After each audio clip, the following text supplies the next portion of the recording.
Okay, welcome, Studio Kitchen, Colorado. We're live at 5, or close to anyway. The Modern Eater Show continues. We're just doing wall-to-wall coverage for hours and days and weeks ahead as we're all navigating through this together. Rebecca Berry, day 3. Day 3. And look, we've gotten a little more professional on day 3. We're doing printouts versus scribbles. Greg Hollenbach, Rebecca Berry, social distancing, keeping our distance from each other, but trying to live life as normal as possible. And after just skyrocketing unemployment yesterday, Rebecca, we're kind of seeing the fallout of how will the reactions happen, local level, state level, federal level. Lawmakers trying to do what they can to provide relief, but interesting times that we're seeing right now. It is, Greg, and I feel like everybody is working around the clock, especially the Colorado Restaurant Association, our lawmakers. We have literally broke the internet again on people applying for unemployment, getting through to credit card companies. It's a very different day than yesterday. I feel like the vibe's a little more chaotic. But we're here to try to alleviate that and bring some updates and get some good stories and some solutions and be resources for you all. Yeah, the past couple of days have been interesting. What we're seeing is a few things. What's certain, Rebecca? Uncertainty. Uncertainty is so certain right now, and things are changing so much. It's a very fluid how people are acting and reacting, and then moment to moment. The themes that we're seeing right now are adaptation or pivoting. People trying to find a way to be able to keep their businesses alive in a time that you're waiting for the next announcement from the governor or the mayor to say, here's what you can and cannot do. Yeah. We're seeing a few things emerging from the lobbies and the dining rooms of restaurants and bars everywhere shutting down. There's one common theme is, okay, now we're going to try and do delivery and curbside.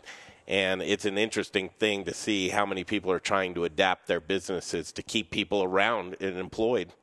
You know what's really amazing, though, is the creativity that I've seen over the last 48 to 72 hours. Even in the last 12 hours, I've received text messages from friends who own businesses showing me their menus and what they're going to do differently. And I even have a group that's doing, while they're prepping for their actual curbside, their friends and family menu to try to get people through the next few days. Everybody's getting creative. I think the biggest thing is we're all in this right now, so we got to lower the panic as best we can and more group together and stick together as we've been trying to keep that trend going. Hard to do. It's very hard to do. All right, what I'm doing right now is I'm on our Facebook page. If you're watching this stream from any other Facebook page besides the Modern Eaters, just go to the Modern Eaters Facebook page and click on this video. If you have any comments, we'd be happy to do what we can to field those comments and getting any answers for you as possible. Even if you just want to sound off in frustration, kind of the theme of today is stress and stress management. How are you alleviating your stress? How are you doing it, Rebecca? Well, you know, in this time, I'm very fortunate to have such a great network, but it means I've been very busy and concerned about all of you, along with us doing this and my current job. And so I've been ensuring that I take walks. I walk the dog, I pet the dog, do positive things. We talk about a plan of what we're going to do together as, you know, we can't go to the gym and backyard routines in my family. And, you know, I think just staying connected to the community helps me personally. To be able to be a resource is big for me, but getting out and getting some fresh air right now. Fresh air. Fresh air. As you're locked inside of Studio Kitchen, Colorado with us. Exactly. For a few hours at a time. We want to get your reaction. Guys in the service industry, really, this is where the bloodletting was hit the most. Service industry folks everywhere are just reeling from the layoffs, and we're seeing more and more happen today. Again, the big layoffs today. Troy Guard's restaurant group? Yeah, and you know, this pains me as a community to see 600 jobs that were let go. They are such a large group and such a huge representation. And, you know, we are so concerned about small business, but we are concerned about all business and all industry. I mean, we have such talent in our market, and across the board, it just breaks my heart to see so many big layoffs today, and it's painful. Did you share this stream to your personal Facebook page? I have shared everything everywhere. My personal, my work, my Instagram, LinkedIn. So please continue to look, share, comment. Wow, you're quick.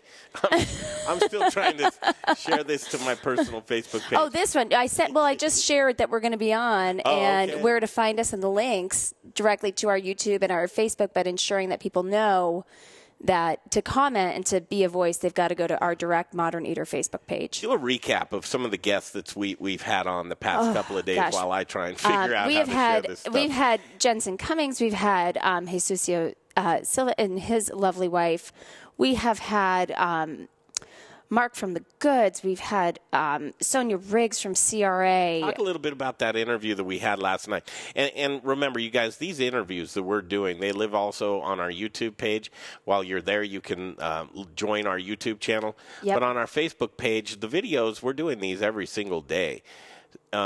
One of the videos yesterday that struck me the most was Sonia Riggs talking about the relief that would be happening here soon. I'd encourage to come back to a couple of these shows and just see what some of these videos are. Not only that, but just to take the temperature, how things are day by day. And we want you guys to come back and see. I mean, the CRA is working around the clock right now. They are tired, but they are there just being a support for us, trying to get some legislation passed, to get some funding, to get resolution on liquor laws. I mean, to be able to sell your bottles of wine out the door with a nice meal to add to that profit and that tip and everything that will go back to the restaurant. They are working on these as diligently and as quickly as they possibly can. Unfortunately, it takes a little time, and we haven't had to experience this before, and it's a whole new world for us. It's a new world for them. Yeah, message us. Tell us how you're adapting. Again, on the Modern Eater Facebook page, if you have a comment, let us know. But how are you adapting with your business? Kermit Krantz, he chimes in from Frontier Trout Farm that he has fish and needs clean anybody who needs clean, fresh trout. So I don't know how Kermit will get that to him, or Kermit, if you're there, let us know how people can get your fish, because we'd really like to give people fresh products. That's for sure. Tori Schumacher, is that a friend of yours, Rebecca? Love Tori. Tori owns Hazel Art Bar. She pinged something over here last night, and they're the ones who are really struggling with this because they don't have food that they sell. I mean, they're just strictly an art bar, not just an art bar. They're an incredible venue, but they're not serving food, so they have nothing else. It's on South Pearl Street in between Uno Mas and Sexy Pizza, so they actually have a lot of business that comes from those guys into them. So, their patrons are ordering from both of those restaurants as well. Tori's really interested in how this liquor law is going to change, because that will open so many doors for her and her staff. And that's incredibly important. We're going to try and check in with Sonia Riggs here in the next, hour and a half to see if there are any updates coming through. I think the 5 o'clock news is probably on right about now, but lots of announcements came down the pipe today. And I think really what people are concerned about is put some cash in people's pockets. People need cash right now. Absolutely. And, when you look at the amount of unemployment people that are out there right now, unemployed people that are out there, it's going to be a while before this type of have you ever been on unemployment? I have not been on unemployment, but I have been laid off. You're not getting much money. You're not. And to be honest, for me, the process was overwhelming. This is why we're here, to be very frank. I was laid off a few years ago from a very large manufacturer in the industry. We had a massive layoff, and it's overwhelming when you don't know how you're going to pay your bills, where you don't know what your next step is, to go online and have to start filling this out, and let alone amongst thousands and thousands of people.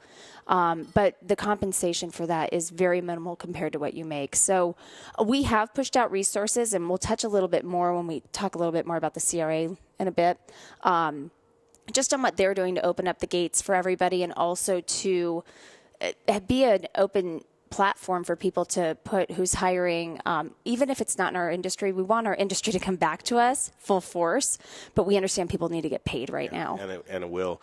Joining us in studio, here he is. I haven't seen him in quite some time, Alex Liberati. How's it going? Good. Well, hey, listen, we're all doing this right Thanks now, for aren't we? joining us. No kidding. Wow. First of all, I wanted to see you, but we don't have more than 10 people in here. we're good to go. Right. We must do that. But afterwards, I don't know. Well, we could have a party because the police were told, you don't have to tell on somebody if they're having a party. People, be safe. That's truly what we're trying to do. I thought your perspective, because Italian guy, right, from Rome, boy, what Italy is doing right now. It is crazy. We had a conversation with Chef Elise Wiggins from Cattivella here the other night. Mm-hmm. And she's basically on the video conferencing, she said, part of me thinks everything needs to be shut down now immediately so we can get back to normal quicker. That we're kind of putting a Band-Aid on just a hemorrhaging blood wound. We need to put a bandage on it, and that would be the bandage.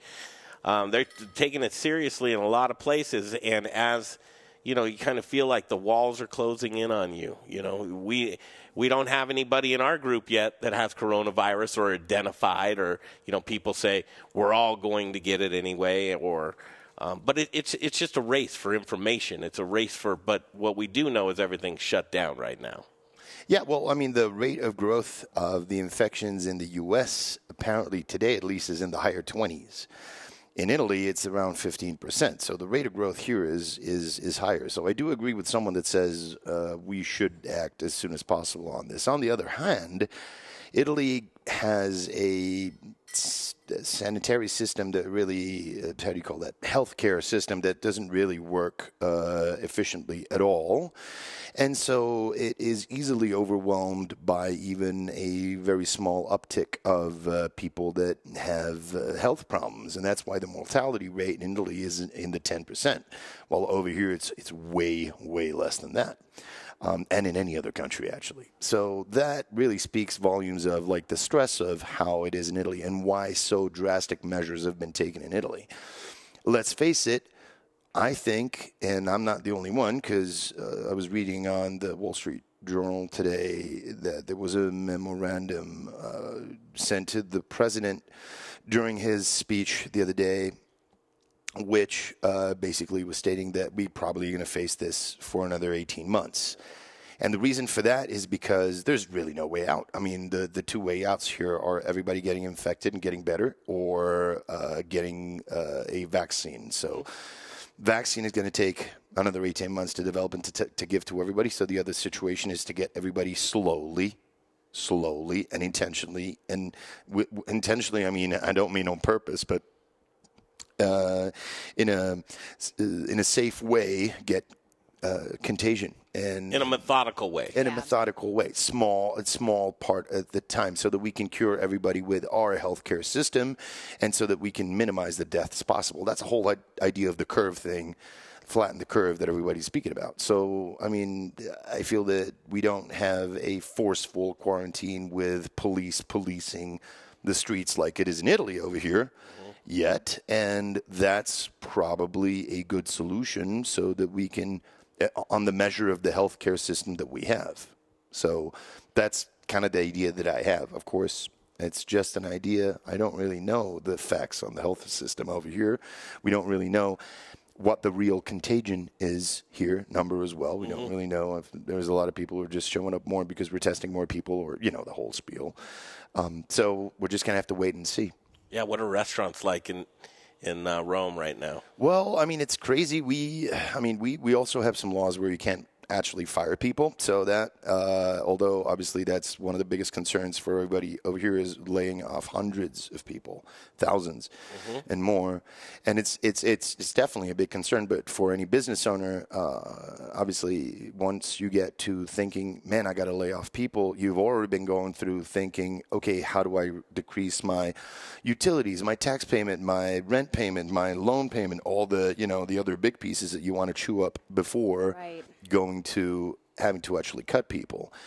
And while that, is sort of across the board a possibility, you can go and speak with the landlord today.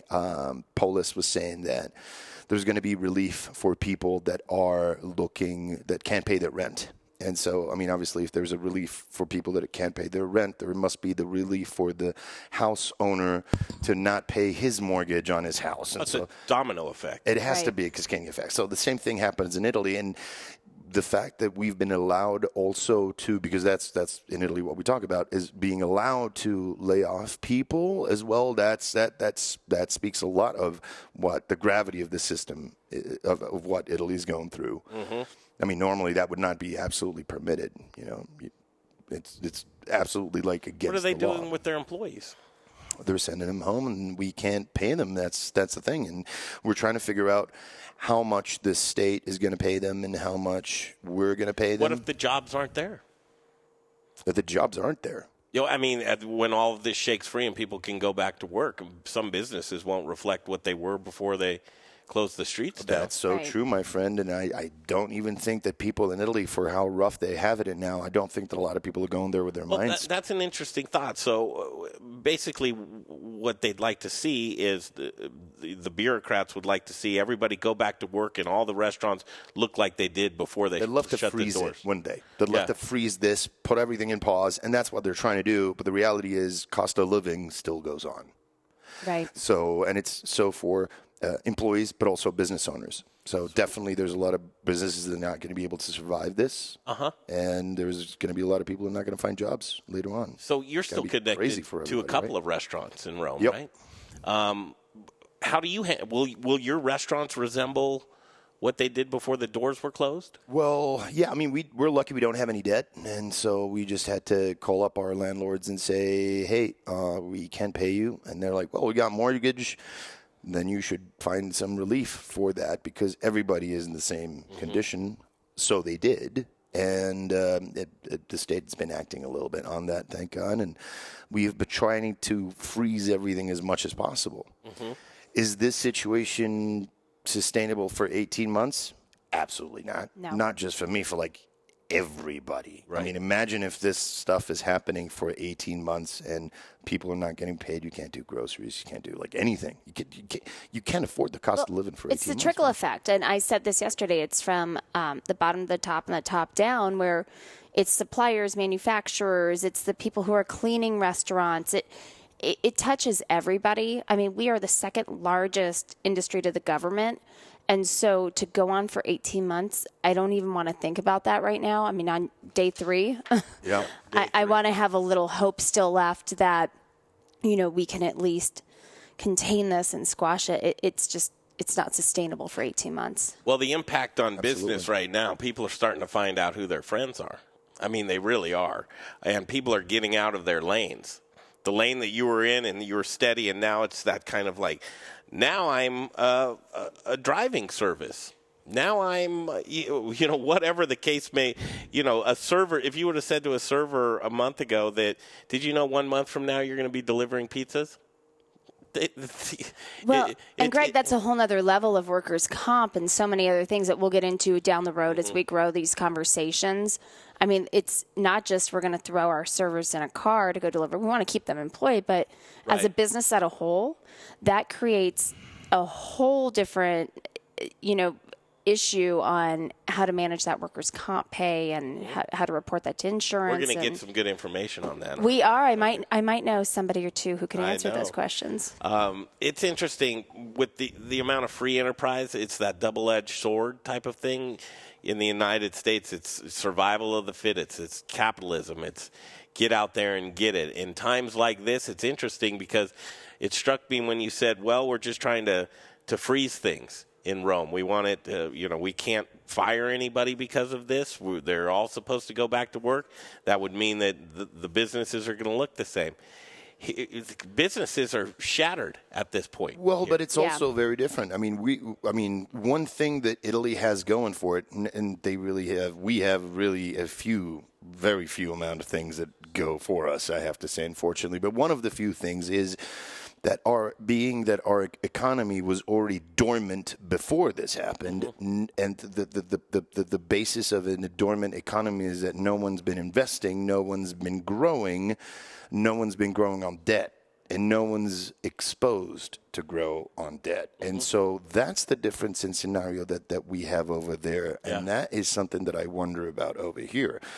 Some companies over here have decided to take the route of not growing on debt, and so they have saved for the rainy day. They have made hay in the right moment, and they today have a better way to to solve their problems. Other companies, and a lot of them, and also personal people, have several credit cards and live in a heavily debt-forward structured reality. Yep. And that is very different from Italy, for example. So although Italy has an absolutely stagnant economy, and this is going to be the death sentence to it, people have been putting their money under their mattresses for all this time. Liquidity. And so not even putting it in a bank, because we've had instances in the past years of banks failing, not even paying out. So like people have really literally been stocking their money up under their mattresses, as we say in Italy. So it's a very different situation of over here, where no one really had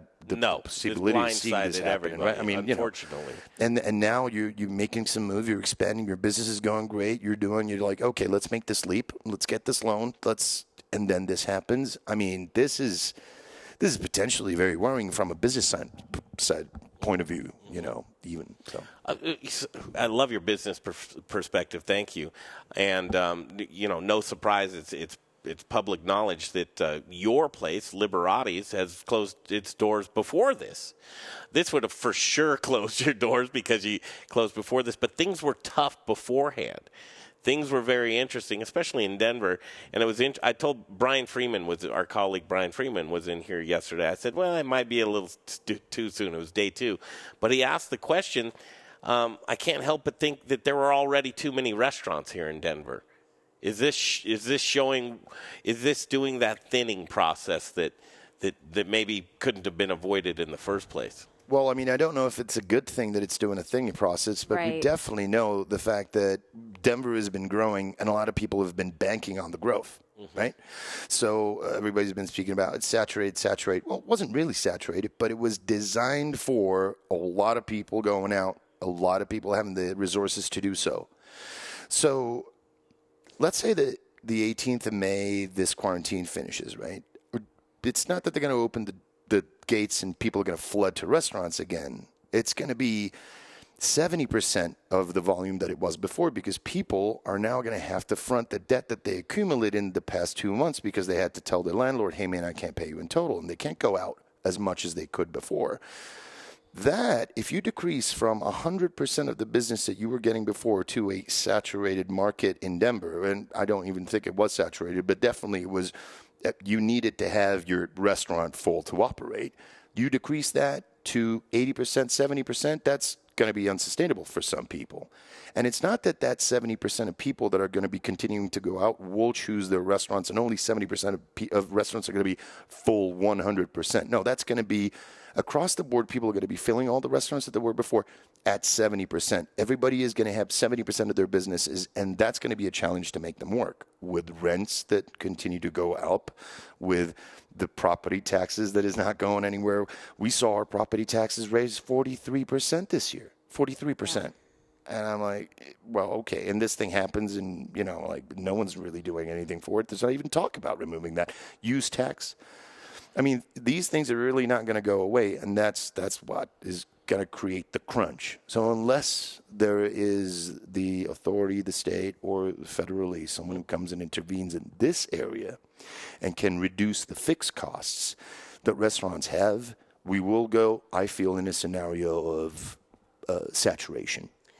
Alex, I have a good question I think it's a decent question. So we have so many different concepts, here, just even in Denver, let alone Colorado. With the new move to do curbside and takeout and delivery, do you feel that the restaurants who had a really strong retention as far as regulars and neighborhood retention will be a little bit stronger in this process, or do you think they're all just going to be very challenged as a whole? I really don't know, honestly. I feel that the reply to that question is it depends on what you based your capability of retaining your customers. Was it on a loyalty program? Was it on I go there because there is a quantity, loyalty program as in discounts, convenience, or was it because the service that today you can't offer anymore because you can't sit in the restaurant and you can't be served from a waiter was that's because it was special. I mean, Yeah. and that changes, I think, the reply to that question, right? And I think that's a great answer. And, there's a specific concept that I'm thinking of. Max Gillinger, I'm wearing their gear today. Those guys, their business, you walk in there and 75% of the people who are in there. Now, is it because it's in the neighborhood? Because we love the staff there and they don't have a lot of churn, and that it's not a loyalty discount thing, but it's a loyalty where people can go and it's like Cheers, right? So when that's taken away, is it we still feel a connection to there and want to come by and pick up something and say hello, or is it we're kind of lost? Right. Absolutely. No, that's. I think that summarizes the point very well. And so, like, if I think about, but it's not that it's better on the other side of things, because if you're obviously offering lower prices than the competition or good loyalty, solid loyalty programs where you can reward your customer that is coming in again and again and again with a discount, and that's why people are coming to your place, because let's say the quality is up there, but they also have an economic incentive to do so. Well, that means smaller margins, which means depending on volume, which if in any case it's not going to be there if we switch concepts in overnight. And so that will create problems for them as well. And I can think about a handful of restaurants which are absolutely amazing, which I would go day after day because they're solid. Yes, the customer service is great, but the price range is perfect. The offering is perfect. And I think, well, how can they keep such low prices? Clearly, the reply to that is because they have a great volume to do so. If that volume goes away, they might lose that small percentage of, even losing a small percentage of that customer base that they've been able to retain, that might impact very much their business unless they raise their prices. Yeah. So on the two sides, it's complicated. Oh, it's challenging times right now. Talking about pivoting and adaptation, just surviving, what is adaptation? The process which enables organisms to adjust to their environment in order to ensure their survival. We're seeing that right now in remarkable times that we, and nobody anticipated we'd be seeing this right now as we're working through the coronavirus of 2020, how it's taking out not only restaurants and bars and breweries, distilleries, service industry altogether, the trickling effect from distribution to the farms and it's covering such, it's like a wildfire that's going through the industry. I use that wildfire term. Alex Liberati joins us here at Studio Kitchen, Colorado. I use those terms, wildfire, because what's renownedly left behind with a wildfire? Very fertile soil. Industry's going to change. The folks that do survive, I laughingly said to Jesucio Silva, Chef Silva, yesterday, hey, listen, I came from nothing. I never had anything. So right now I'm not really suffering that much. That's very facetious, but that mindset of just be scrappy and get out there, do you think that's enough right now? Should that get people through right now, Alex, or is this just a time to shut things down and get back into your lane, or do you need to get out there and fight right now and adapt? Well, I don't think that the vulturistic approach of preying on companies that are in difficulty could ever be a good approach. I mean, I would not be able to sleep at night personally if that was my mantra. I'm very sure that there's companies instead out there which are seeing this as sort of a godsend by this point of view, because that's exactly what they're geared up to do. So there is a part of the industry, a dark part of the industry, which is going to be benefiting by this for sure. Yeah. For any other person. You know our friends at Proud Souls?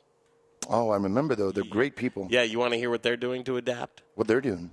So Proud Souls, they said, we're open and adapting. And this is the type we're seeing more and more of this, of where people are sending out very creative things on Westward and 303magazine.com.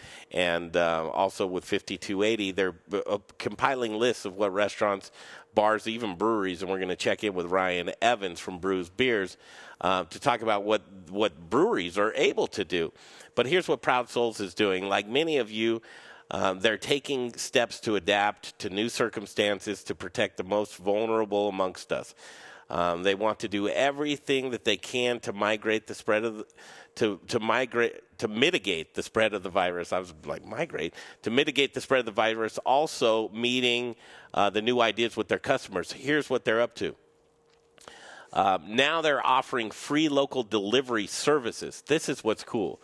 So that includes supplies required, grilling, barbecue needs, meats, pellets, charcoals, woods, seasonals, seasonings, sausage, grills, and accessories all come into your house with the experts from Proud Souls. They're accepting all forms of payments on the go.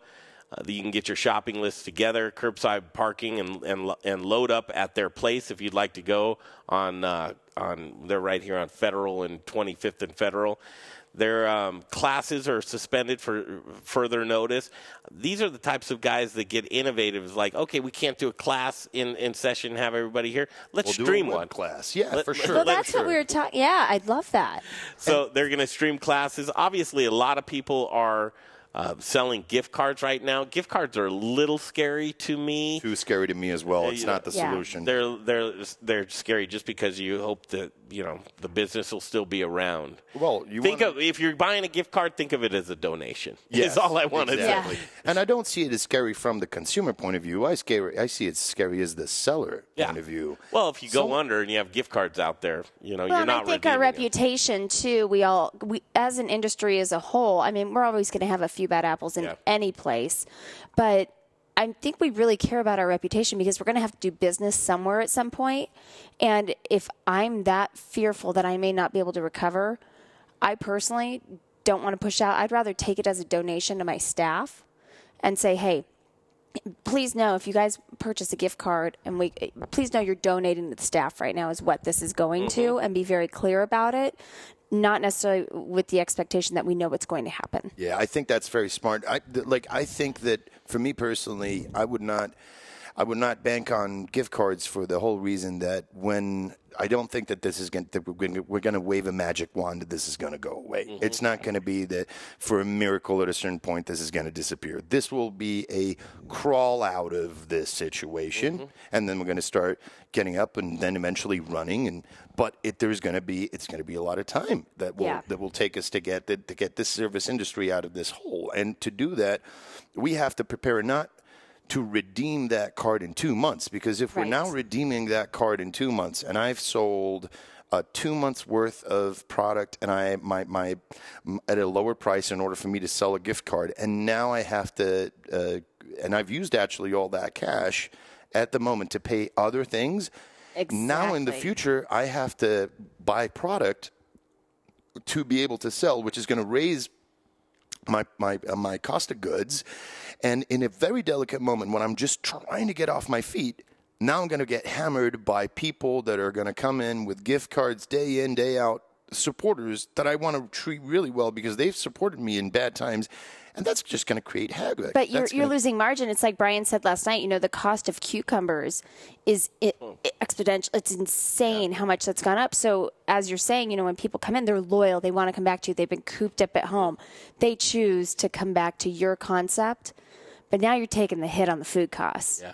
It's interesting. It's a catch-22 all around. I think that's the theme of the day today, actually, is catch-22. There's a friend of mine instead who suggested creating a Patreon page for the restaurants that actually want to be supported by their patrons. Yeah. Do you guys know about Patreon? No, I'd love to hear it. So Patreon is the system that YouTubers you say it so nicely. How do you spell it? I think it's actually as you spell it, Patreon. Petron, something like that.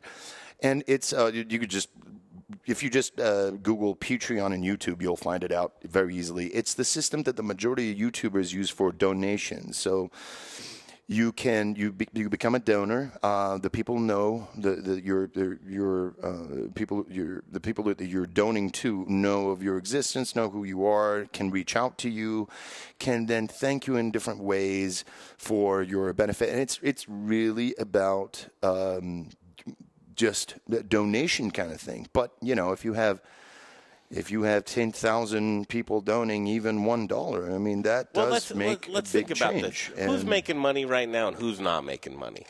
As in right now, I mean, I'm seeing like King Supers and Whole Foods and Natural Grocers. They're making money. Who bought this stock as well of Germ X moisturizing hand Don't let people know we have. I mean, we want them to know we're sanitizing, but don't let them know we have it here. Oh, absolutely. And that's not it. This is where it's at, man. I mean, This is new white gold here. I'm telling you, it's insane. But those people are made that some part of the stock exchange, the people who have been banking on stuff that has been working at that nobody else is actually You know making what's money. interesting is I was at Whole Foods yesterday talking about today was it seemed like a year ago.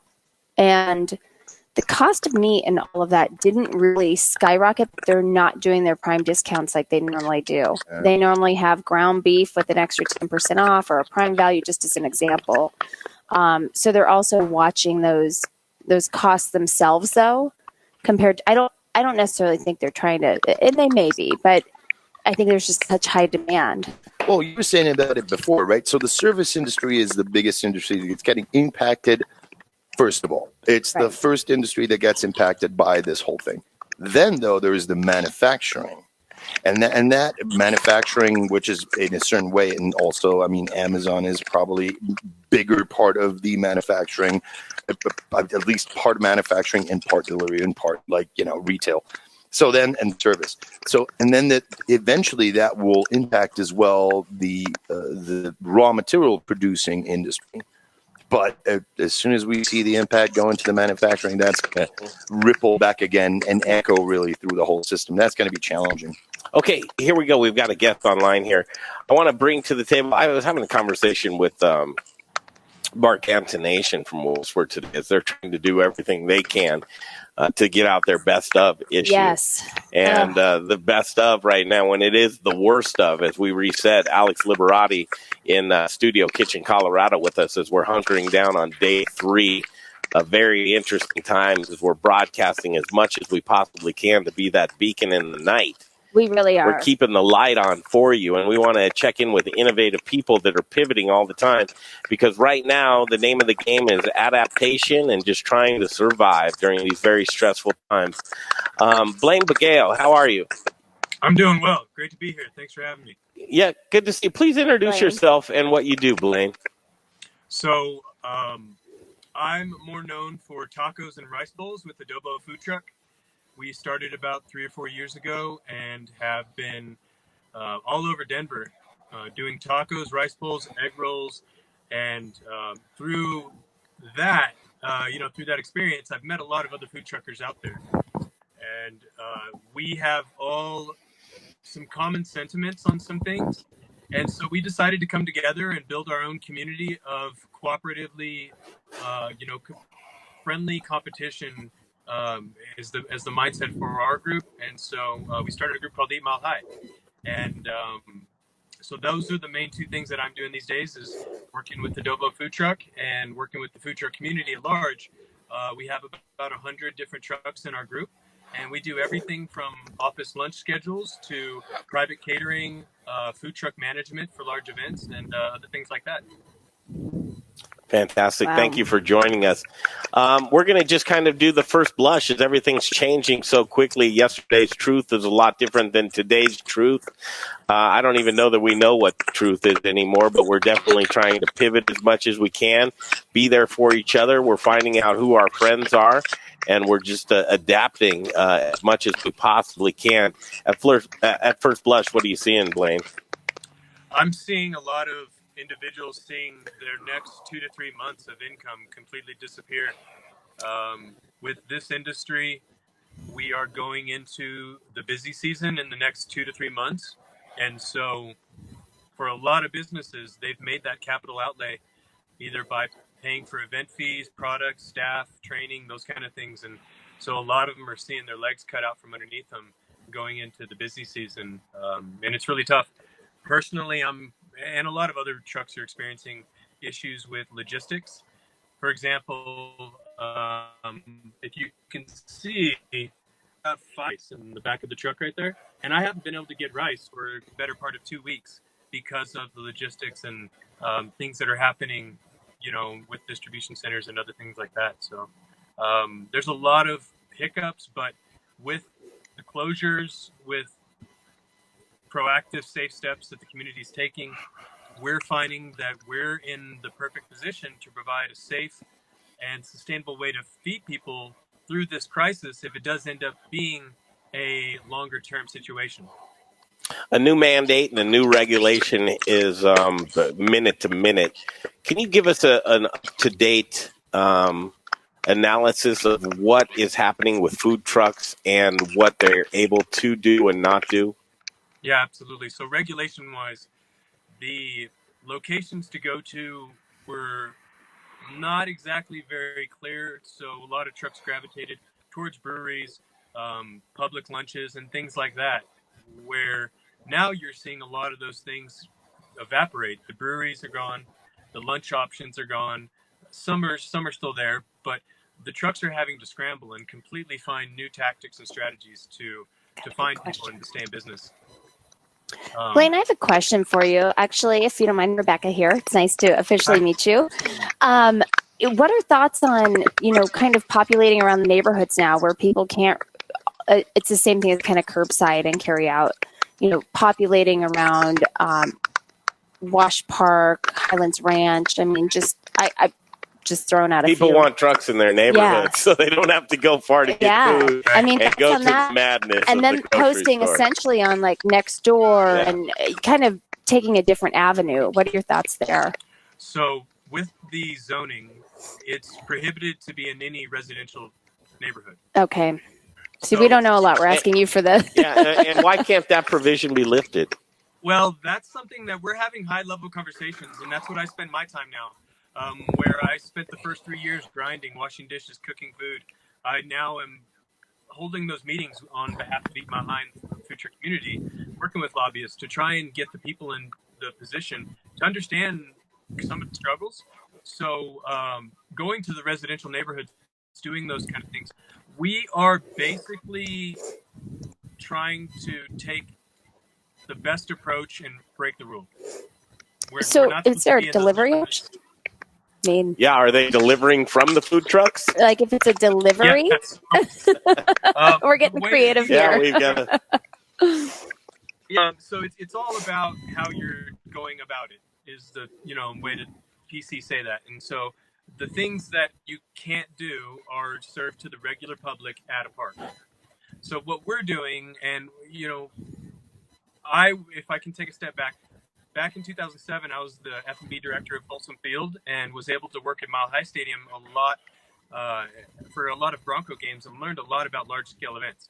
And the one thing I learned is that you can't get people to do what you want.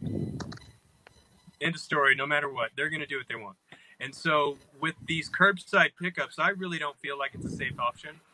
I would adamantly state it's not a safe option. We really need to be smarter and think about drive-through options where essentially Eat Mile High is going to have somebody acting as an expo. The customers will be purchasing their meals ahead of time on the internet. So we are not serving the public. So we are not technically breaking the rule. And so it takes somebody with the experience, of being around large football games and blah, blah, and all that stuff, and then running their own food truck, and then kind of taking a step back and looking at the situation and trying to come up with a sustainable approach that will be in the best interest of both parties, keeping our people safe and keeping our customers safe. So we're really working to Eat Mile High. That's what we're all about. Anybody in their grandma, their dog can get on Nextdoor, get on any of these apps. If you started a food truck today, you could be booked at a brewery tomorrow. It's more about, Eat Mile High is more about creating a higher level of professionalism, a better experience for the customers. And we find that we're better positioned to do that. So we're trying to come up with a solution that's going to be sustainable with the changes, with the rapid updates that we're seeing out there, curbside food truck service. So you got to expect that to come to Denver at some point. So we're trying to be proactive, look around the country, and say that again, Blaine. LA just cut off curbside service for food trucks. Mm-hmm. I can appreciate that. So in a time and an age where information is everywhere and somebody has something to say, good information is really what people are looking for, but good food is what people are looking for as well. I can appreciate what you're trying to do right now to funnel that. What can we do to take precautions to be able to say, okay, this is safe or this is not safe, or this is loud or this is not loud? I want to be careful and just kind of, if you know me personally, I do speak off the cuff and I'm a passionate guy, but I want to, what is A lot safe of for me passions to going eat? on out there right now, Yeah, I Blaine. mean, Go. We'll forgive you I was later. raised in a hospital. My mother was a diagnostician, so I've heard a lot of these things in my life. But I would encourage people to, at the end of the day, it comes down to trust and trusting those people that you're working with and trusting that they're following the CDC recommendations. And a lot of these things are experiential. If you haven't been there, you don't know how to act. And those who have been there, I think they are, with our food scene, with the hashtag We Got This.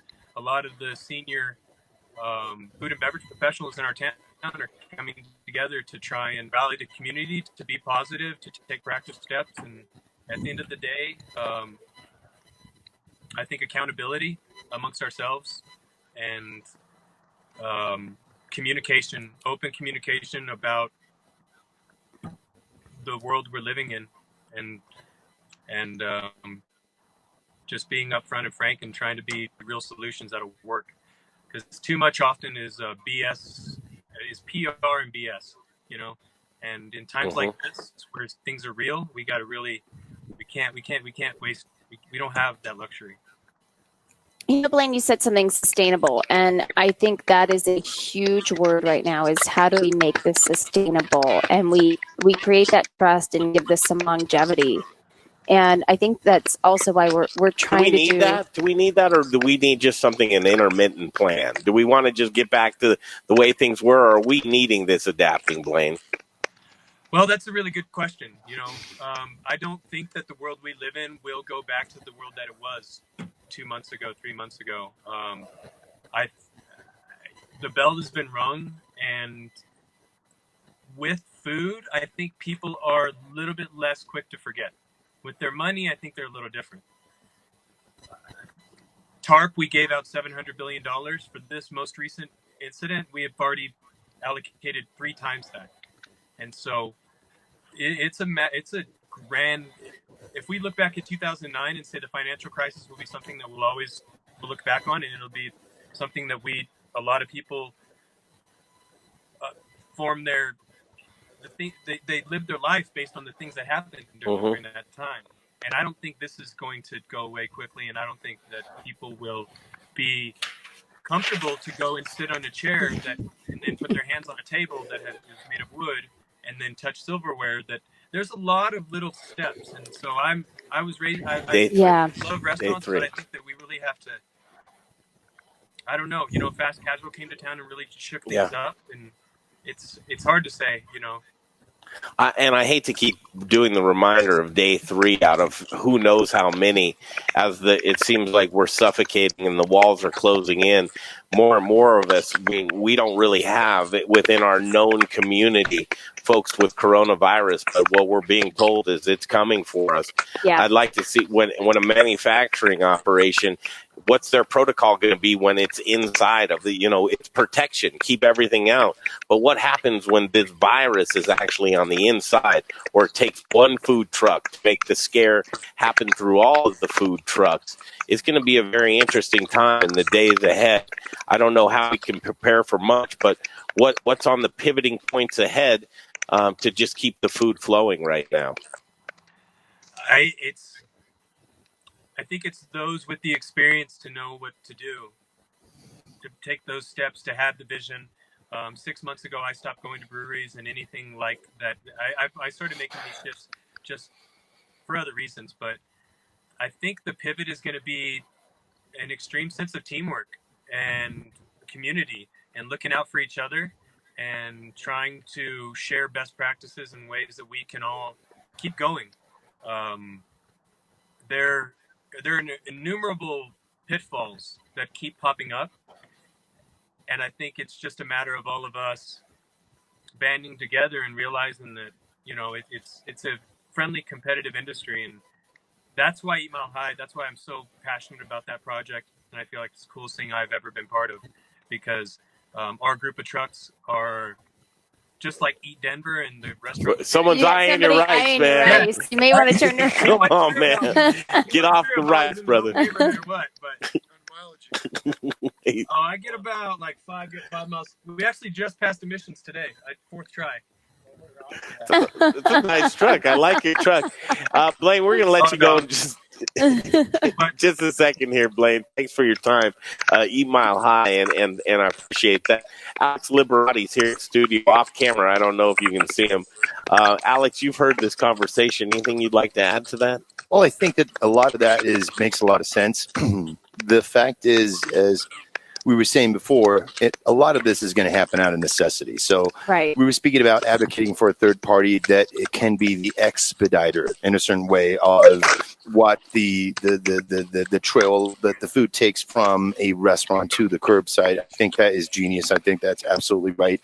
If you look at avenues like Grubhub, DoorDash at their earlier stages, they were successful even with delivering very poor service and even with getting away with murder, basically because they were the only avenue that you could have at that time in order to get your food delivered and not move a finger from where you were in your house. And in the same way, today we will have that sort of leeway if the community, as the CRA has been doing for sure, it will be getting together to be able to offer this service to people. So I think as we were saying before, it's actually a good opportunity in some way to change this system. And I agree, it's not going to be the same system that we were seeing before. People are going to change.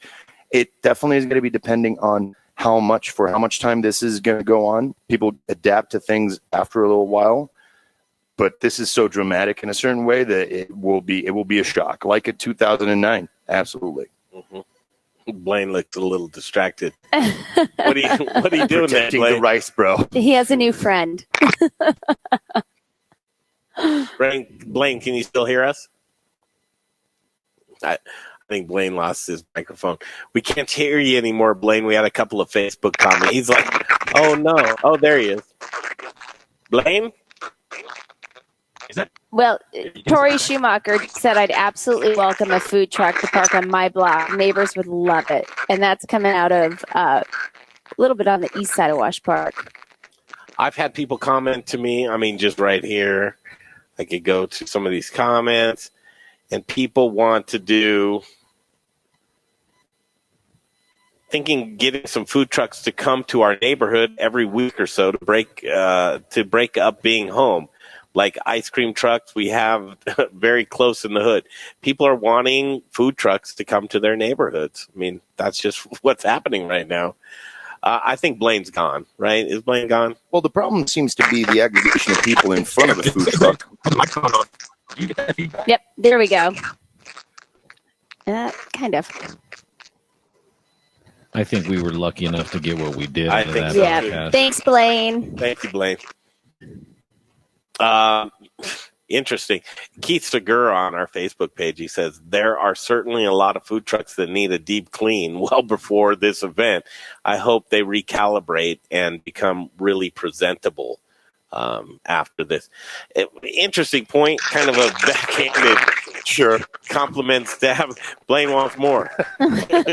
Blaine, you want more, baby. It's like, I'm not going away. I know the link. Blaine, can you hear? If Blaine comes back in here, the point being is that we're hearing more and more of that as almost like a cleansing or a purging, which is terrible to even say right now in day 3 as things are going to get weird. But we're documenting this as it goes along. Alex, I think we're seeing people do the big scramble right now. But is it one of those things to where you do the big scramble and try and adapt for a couple of months, or will things be back to the way that, business as usual in the middle of summer? Well, honestly enough, the good thing is that people in the prepared, good, successful professionals in this industry know that the first rule is adaptation and pivoting. Mm-hmm. We already start with like a base of people that have this as their mantra, and so they're used to this. So that's something good. But why does our viewership keep spiking when you're faces on. I gotta be hot, bro. I don't know, but they're looking at the Italian guy, maybe. Sexy Italian You stallion. know, they heard we had an Italian on. Oh, there you go. Mm-hmm. But speaking about Italy, at the same time, the first thing that I told, so my restaurants are now managed by my ex-employees. Okay. And the first thing that I told them, By your ex-employees? yes, Because they're no longer. no, they're no longer there. They run the place, and I lease it to them, right? And I told them, I'm like, guys, beware. This is the moment that we've been speaking about for all these years. Mm-hmm. This is the moment of the reason why I've been urging you to make hay for all these years. Is this is the moment, and this is, no pun intended, but this is literally the survival of the fittest. This is a flu that will take out the businesses that are not fit, that are not running in the right way, that are not, and that's. But why business? One might say, you know, I know. but it's think about it. well, look, man. Chef, I mean, I look at it from a business perspective because that's my life, and that's the first way that I look at things in a general way. But you're very hard. at the You're same very time, I hard. respect all the other kind of problems that there are out there. But if we want to speak about purges, that's literally from a business perspective mindset. Yeah, That's wall to the wall first thing coverage, I the gotta Modern Eater Show. Alex Liberati in studio, Greg Hollenbach, Jay Parker, Rebecca Berry, Little Rich Snyder. He's out doing Little Rich stuff. Brian Freeman, he's out doing Brian Freeman stuff. The conversation is spirited, but the theme is the same. Stress right now is at its very highest, and I worry about the food and beverage community specifically because mental health. I mean, turning to drugs and alcohol is a very easy thing to do right now. The uncertainty is, very real. All you really want to do is hide out in the corner. Jay's reaching out to chefs. We're trying to do Front Range Reacts. What are the chefs talking about? First couple of days, our chefs that work with us, love us, come on and they'll have a conversation with us. The tone right now, guys, Alex, Rebecca, is I don't have anything to say. Or they don't have the time. They are trying to figure out how to change I think things. it's more. I think everybody has a lot of time right now. Greg, I disagree a little bit on some of that because I think they're trying to recreate their menus and trying to figure out how they're going to get more to-go containers, how to staff their employees What's your properly. feeling, Jay? When you reached out to Justin Brunson and you were like, hey, bro, can you come on and do a little stream with us and talk about something? Was your feeling that he was way too busy, or what was your feeling with that? It was a little bit of anger and a little bit of sadness and a little bit of frustration, all the negative emotions that humans can create, kind of like that all in a bowl mixed together, to where he wasn't, he had a joke in there, he laid down a joke while he was talking to me, but it's just, and this is all over text, right? So I didn't hear the voice, but I know him well enough to where it's like, I could hear him talking to me and it's just like, man, I just don't have it right now. He obviously has multiple restaurants, and so he's going through multiple of layoffs and multiple of where's the money going to come And what's interesting about Justin Brunson is he has it coming on every end. He's a restaurant, but he also distributes to his own, and he's a manufacturer as well. I mean, he's doing things on every angle to where I think he's feeling that cascading effect all within his own organization. But I agree with Rebecca. I mean, you will be very busy now if you are trying to adapt, if you're trying to change. The businesses have to diametrically change here. We're not speaking might about be busy. a tweak of something. I mean, you might be. I mean, if you're going to be here's the someone thing, who's going to survive and adapt to survive, this is your time to work. It's not, your work is not when everything is going smooth and you're going towards plan. This has wrecked all the plans of the people who have been planning for months and made moves so that, as Blaine was saying before, they've been cut their legs under them. Now they have to change everything on course, meaning financing, meaning employees, meaning menu, meaning ways to do service, all that. It's a busy time. On top of doing layoffs and having the emotional effect and then going home and dealing with all of the situation of their families and their bills, I think it's a combination. I think we do have chefs who just really are so devastated and owner operators who have been laying people off that they don't want to lay off. But then we do have the recreators who are ready to just get fired. I mean, I have had a blast of people that I'm well networked with who have just hit the ground running from day one and haven't taken the time to let it hit them and take that breath because they refuse to let down. Right. They are busy. and all the different things that you were talking about before, even off air, all the different ideas that people are coming up with the family meals and all these. I mean, that takes time to think and implement. It's not you can just have an idea and throw it out there. I do it every day, man. I wish we know you. Yeah, That's why we love you, Greg. You know, I mean, all right, it's story time, and this is just the real stuff. So I thought 2020 was supposed to be amazing, you guys. I did too. So December, Andy and I literally went, "Oh God, this is going to be great." And then it's going to be a changing year, though. Silver lining. Hang on. All right, follow me on this, Liberati. So it's an interesting year so far. We'll just call it interesting. With it being an interesting year, here we are, Studio Kitchen, Colorado. It's 6:03 in the Mile High City. Lots of information. Hopefully going to catch up with Sonia Riggs from the Colorado Restaurant Association as well. Had to call in to Mary Mino from the Colorado Restaurant Foundation because I think that right now it's more than ever like, how are you dealing with your stress? How are you dealing with, you're starting to see if you have partners in a business and things aren't going the way. These are people you love. I mean, employees or, unemployment used to be a contentious thing. Now you want to hand it out like Tic Tacs. You have no problem giving somebody unemployment. Before, if you were a restaurant owner and somebody wanted unemployment, you wanted to know why, So right now, you say, okay, Rebecca, you're right. I think people are very busy right now. Is this just in vain, what we're doing right now? Are we actually making it, or do we just have to duck and wait? I'm sure that a lot of people have made that calculation in their piccolo, as we say in Italy, in their world, and when they're at home by themselves, like, man, you know what? Is this going to be worth it? Yeah. Or not? Yeah. And some people have probably already made that decision, unfortunately.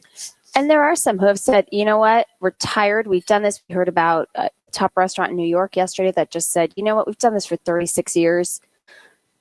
What is it? It's Gotham City, I believe. We're done. Now we have others who are like, dang it, we're going to fight through this and we're going to get creative. And then we have some that go, we're going to shut our doors and see what happens. I think we have a huge variety. And over the next coming weeks, time will tell, right? Yeah, the service industry folks are just getting their asses kicked right now. And if you're a server or a bartender, your life, you don't even know what your life is. And I use Jay as an example of where before that it was tough enough and he got laid off because of whatever reasons and then got a job 2 days later at Sam's number 3. Jay, it was interesting. You had a conversation about employees were to go to Sam's number 3. And what were they doing? Letting out just the food that they had? What was the scene there at Sam's? Yeah, it was pick up your paycheck and pick up some of the food for inventory. And they were doing 1 in at a time or 2 in at a time. And they're just handing out everything that they're going to lose from being closed. I spoke with the owner, Alex, who was there, and he's emotional over all of it. And he's just like, listen, we have a ton of food. Obviously, we're giving it out to the employees and their families. And so that, employees that have worked for the company for 20 plus years are there to pick up, food, and they're wheeling it out on carts, and filling their cars. So it's bittersweet, right? Yeah, I mean, it's heartwarming to see that the owner of the place, would have the sense and the goodwill to just be like, well, I'm going to lose it anyway, rather than try to cater it, right, and sell it. So, which there's nothing wrong with that either, right? But a lot of places have done this, but he's given it away. And he said, and furthermore, in a week, it's payday again. Some folks will get another check. I will not. I wasn't there long enough to get another check, but in a week from today, he says what'll be left by that time, perishables, is eggs and probably some more bread. He goes, so feel free to come back in a week, and whatever's left, we'll give that out too. He's like, but for sure we'll have eggs and bread, and that's what it was. But you had to walk away a minute because you felt like I was a guy on the weekend. I'm here for a cup of coffee and I'm in line to get some food. And that's the honest to God's truth. Yeah. So it's like I have, for some bizarre reason, a lot of pride. I don't know what it's for. Right? There's no backup of the part. Why is that there? Yeah, when somebody goes, you were raised well, Jay. Yeah, it's something, you know? I tried to order him lunch the other day. He was like, no, I'm good. I'm good. And Greg knows that all too well. He seriously is. He's somebody who probably won't contact unemployment to see if he can. Actually, Jay did reach out to me today to get the accurate links to ensure that I had the right resources for him. Unfortunately, we're just in this crash something today. Like that. You could take my pride all day long. If you try to take my home, that's a little bit different. So I will have to apply for unemployment. But I want to tell the story because it was. I'm a single guy, right? Just, he's great, ladies. And as I was there and I picked up my check and I'm looking around and, I'm the first one that loves to sing the pity party song, that I lost two jobs and, and that's human nature, right? But the big picture is I'm standing there and I'm looking around and I'm looking at the families that are showing up with their kids and I'm looking at the husbands and wives that are showing up, and I don't, I'll survive, there's no doubt about that, at least in my mind. But as I'm looking around and I'm waiting and I brought Tupperware. He said, "You have Tupperware?" I have. Well, like margarine containers and sour cream containers and John Irvin cookie dough containers from gluten-free things. Thanks, John Irvin. Yeah. So Tupperware, sure. I have those. So they're in my car, and I didn't bring them out because I'm like, I feel weird. So I'm standing there, and the families are all waiting and, a couple other people. And so we're just kind of, making small talk and talking about the business a little bit. And it came to a point to where one of the managers kind of read off the names, like who was in line to go inside and get food. And it was like 2 names and my name and then 10 other names. And it's like the 2 names before mine and the 10 names after mine were those families that are out there waiting. And honest to God, I told the guy, I didn't just dip out, but I told the manager, his name Peter, I said, man, listen, I said, I gotta go, and I didn't get into why I was leaving, but I genuinely felt like if I went in there and took food from somebody that is genuinely trying to feed their child, right? I'm thinking about how much shredded chicken could I get, and make a huge shredded chicken sandwich. And that's not the right way to look at it. You know what I mean? How much food do you have at home, Jay? None. Really? Well, no, that raises a really good point. So there's a couple of things here. So first of all, Marzix, small, beautiful business that's on 17th. Love right? Marzix. Amazing place. I never would go to Marzix to buy eggs, honestly. I would go to Safeway or places like that. Well, the other day I did go to Safeway to buy eggs. They were out. But Marzix does instead have a lot of stock. So people should be aware that there are smaller businesses, not their usual place where they go and do shopping, that instead have the resources that they're looking for. That's who I want to see survive. The specialty stores, yes. Absolutely. They're gearing up to front this epidemic with us as well, and they are taking some good steps. So that's number one. Number two, we really risk there's people, how is it that these eggs disappear? Well, there's people who are stocking up on them. Oh, yeah. Way over necessity. And that's going to mean, well, A, they're not going to be able to use curb service because now you're stopped up with eggs. B, they're going to waste that. And that is going to be an enormous waste, which, will ripple and create other problems. So today, more than ever, I think that it's your job and anybody who's sane in mind and in a part of this industry to push people to use curbside service like they were using their restaurant night outs before, because that is how the supply chain works. And in order to not create more waste, to not create more problems, to support businesses that they've loved forever and they want to see to survive, this is really the moment to do that. Yeah, here's curbside service for you. Brews Beers. You know those guys? Absolutely. Yeah. Great people. Taproom hours. You go, taproom hours? They don't have taproom hours. 3 to 7 p.m. to all of their loyal customers. I have a feeling that they'd like a few more loyal customers, but check out what they're doing. Read it. What are these guys doing? Yeah, let's see what's up there. Brews Beers. It's with heavy hearts that we have to close both our taproom locations for on-site consumption for at least 30 days. However, all is not lost. We want to still ensure that you can obtain badass Belgian beers for your consumption. So we're still operating both locations as to go and credit cards only, 3 to 7 on the following items. Growlers, that's awesome. Right. And if done well, those can keep quite a while. Take Bottles half a step to your right, just half a step. to my right. That Right you like there. that? Thank you very much. Oh, Okay. my man. Look good. That's that. I'm just gonna line up with a TP here. Got Yeah. four Okay, more very good. The viewers. chicken is where you should be centered with. My chicken. Bottles, absolutely. Those are eternal. So, buy some of those. But look at this one. Next one blows my mind after that. Chips, popcorn, and pizza. Nope, that's not it. No gift cards? The kegs, Or man. kegs? How are they doing kegs? The next one. There was another 3 before that. But yeah. You can Lay stock me up your on trap, a won't keg. you?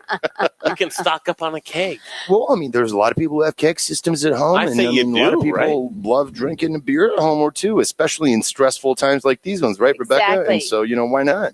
So it's funny. I just got Moderate consumption. It is moderate consumption, and I love the statements that are coming out though from people. Yeah. We've got a good mix of things. See if Ryan's around from Brews Beers. I texted him and I sent him that link. He's probably I'm out. working on some. Let me just read this to you because I'm getting text as we get going on here. Let me do. I did too. I just got one that said, "What does your shirt say?" And it actually says "Straight Out of Wash Park," which is so true. which is absolutely true, and it's from a local business. So Nicole thank you guys. Nicholson says, You guys know the Brews Beers has one of the most amazing, unmissable beer festivals coming up. I think it's on the 26th of April. well, let's talk about that. And we are. Yeah. Is that too ambitious? I wanna hear No, about I mean, I'm telling you. Yeah, So we need I've Ryan had for the that. honor to Let be. me It's an try to- invitational. You try to get. I Ryan. had the honor to be there last year. I can tell you, I have never seen a better managed beer festival. But think about It's planning an amazing. event right now. Would you want to plan something in April? That wasn't definitely. It's not that people plan it today for April, my friend. I mean, this has been planned for 6 months. From I get now. that. A lot of things have been planned for They're 6 thinking, months. are we going to stop it or are we not? And looking at what the governor says day after day. I mean, information, as we were saying before, is very fluid. Changes. I mean, I understand that they're waiting till the last second for their to let their attendants know if they're going to be doing it or not. I'm pretty sure they will, and they're kinda going to try to do it. But What is it? May 11th? it's April the 26th. But I'm May sorry, 11th is Ryan, I our- might be yes, before Denver though, because the rest is not Denver, right? No, I mean, it's only 30 days outside of Denver Yeah. County as of 11th right now. But yeah. inside of April Denver. 11th, isn't it? For outside of Denver? No, May 11th. No, No. May- So it would be March if it's 30 days as of yesterday, roughly March or I'm sorry, April. May. Oh yeah, where are we? We're Yeah, in March, Mayor. April. It would be Mayor April 13th, something like that. April You 17th. guys are off. Mayor For Hancock 30 days? shut down until Yes, May 11th. for the city and county of But for Denver. outside And of- for It's outside, 30 days. no, it's 30 Yeah. days. And that's the point. I And they're live in outside. Denver. I haven't. Jay, have you been outside of Denver proper at all? What does that mean? Yeah. You guys again. I'm Is straight that a out of British Wash Park. term? I have a 5-mile radius. Okay. Well, now listen, I just in my defense, I don't know what the proper means. What do you mean Denver proper? I mean, I've been outside of Denver. It's like I even went to Mexico once when I was a young man. well, I mean, world traveler. know how to I don't know. react You to make that decision. People are getting loopy on day 3. This is only day Denver 3. proper. I mean, we're not talking about like mountain counties, but we're talking about the main part of the city. Yeah, Yes. where Every night when I go home, I live in Aurora. 800,000 people. I believe Aurora is Denver proper, Oh, it's isn't it? Denver. I don't know. No, Denver it's not. proper would be just Denver. Well, that's what and now listen, if we were on a game show and they go, well, explain it the best you can. Hey, yeah, you guys on Facebook, could you explain to us what Denver proper means? Yeah, we'd like to clarify the We would like to boundaries know here. Nicole Nicholson says, but not everybody can afford small business. Yeah. That's a point that I've been making for a little while, is that how easy is it to just open Amazon? Amazon comes, you hit the Foods app, you start clicking on the things you need, and they're going to send it through a delivery window, and Sure. that's not coming through Marzix. Yeah, and they're not even paying taxes as well, isn't it? My Isn't that true? I mean, Amazon, what was the But last they're the time ones that are hiring, and so is Costco, and they're Yep. all trying to absorb the service industry people. So now small business people, and I'm a champion for small business people, Oh, but me too. now we're just supposed to just bow down and say, thank you so much. Thank you, Master. Let me have another. No, my point is like the price Terrible. might be even lower sometimes, but you are facing some consequences on the long term that you will feel in a few years. When we were speaking about Amazon that doesn't pay the taxes because its headquarter is and where their money is processed and so their tax are paid is somewhere else in the U.S. Well, that's completely, hey, here we go. Yeah, you know who that is? Look Yes, at that absolutely, my friend. He's in his car. You better be being safe. I know it's Armageddon, but You there? It's cutting out. There we go. I think I can hear you now. yes, we are. We gotcha. Hey, turn your phone the other way, sideways, If you can. if you can. We'll just take your voice at this point. Nah, he doesn't have good enough reception Really? right now. Okay. Yeah, because he was having trouble with the link when I sent it to him. So Oh, what's there we that? go. I can hear you. I think we're good now. Good, fantastic. Ryan Evans, Bruce Beers. Hey, Ryan, how you doing tonight? Good. How are you guys doing? We're just rocking and rolling here to support you guys. Yeah, you guys are doing a great job. I love the broadcast every day. Thank you. Survival of the fittest. What are we seeing right now with adaptation as far as breweries go? We're all just trying to think outside the box. We're sitting on a ton of inventory, obviously, everyone in town, and not a whole lot of ways to move it. So there's a lot of talk on creativity and how do we get some of this stuff moved and sold. The distributors don't need it. The restaurants and bars are closed, and we're a little handicapped with just to-go orders on the brewery tasting room side. So everyone's just kind of trying to get creative. I think that's a big thing that we all are doing. And I appreciate you coming on because we want to hear what you guys need, how we can help, how we're making things move. I mean, our goal, this has been thrown. Greg called me on Monday and said, I was literally still in my pajamas. And he's like, so I'm going in at 3. And I was like, okay, we're doing this. So we want to hear how we can best start, getting word out to all these businesses on how to pick up, how to have delivery, your brands and what you guys need. Yeah, I mean, I think that's key is get out there and support the small businesses, the restaurants and the breweries that are still doing to-go service. Figure out a way to support them. I know there's some people that are totally staying in the house, and I get that, and they can still support a lot of these guys by just buying gift cards online and from their couch. So that'll help get them some cash now that they can work with down the road. Helping your neighbors out, get them some beer, get them some food, just keeping that going. The grocery stores are obviously packed and food's flying out of there. But these small businesses, it's gonna hit them hard. I mean, we'll probably lose minimum of 20-25% of restaurants and breweries through town if this thing doesn't change pretty quick, and that's absolutely devastating. If I get a gift card, I'm looking at it as a donation right now, which is fun. It fine. Really is. But I'll buy a keg. Yeah, we've sold quite a few kegs today. Have you really? Yeah, we've 4 or 5 now, I think, in just the last couple of hours. So that people with the kegerators at home know that that's a good move. And are they buying a seasonal taste in this point in time, or is it just whatever we can get? A lot of them are just asking, "What's the strongest one?" Hey, Ryan, can you do me a favor? Can you see if you can put your phone a little bit further away from your head? Yeah, who wants some face? Yeah, there we go. Right there, baby. So, Ryan, I've got a question because I've seen Greg wear the Brews hats. I've been asking this question out to a lot of people. Are you guys going to sell retail such as your shirts and hats along with kegs and growlers? Yeah. And I want to see that happen. I want to see any bit of inventory that can go out.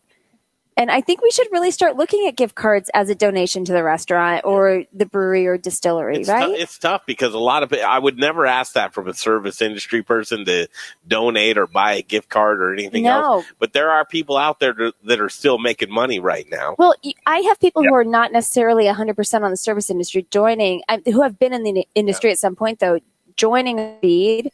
I ask that, Lee, Billy, Mindy, wherever you guys are across the state or the nation, please go out and even for $20, it will help us serve. I know we all have been in this industry at some point in some facet. If we've got an extra little bit, or at least just keep sharing that, because the more we share, the more we can at least get something back to our community. Hey, Ryan Evans Brews Beers, 2 locations, Midtown and Colfax. New location. What a time to open up a new location, Ryan. You didn't see this coming? Right? No, I mean, I don't think many people did. We were really Nobody on a did. great uptick, and we were running our capacity, and we opened that second tasting room, and it was really on a great trend, and this timing couldn't be worse for quite a few of us that are expanding and bought new equipment, and second location is a way to really get to the next level, and people were excited about it, but we're going to be in a tough spot, just as everyone is. I've talked to several brewery owners today, and we're all just trying to get our heads together and get creative. I mean, we're not all going to come out of this thing, and we know that. So how do we band together and try to minimize the damage and still come out the other end with some form or fashion? Yeah, off camera right now. You can't see him. Maybe come into camera. Maybe he can see you. It's Alex Liberati.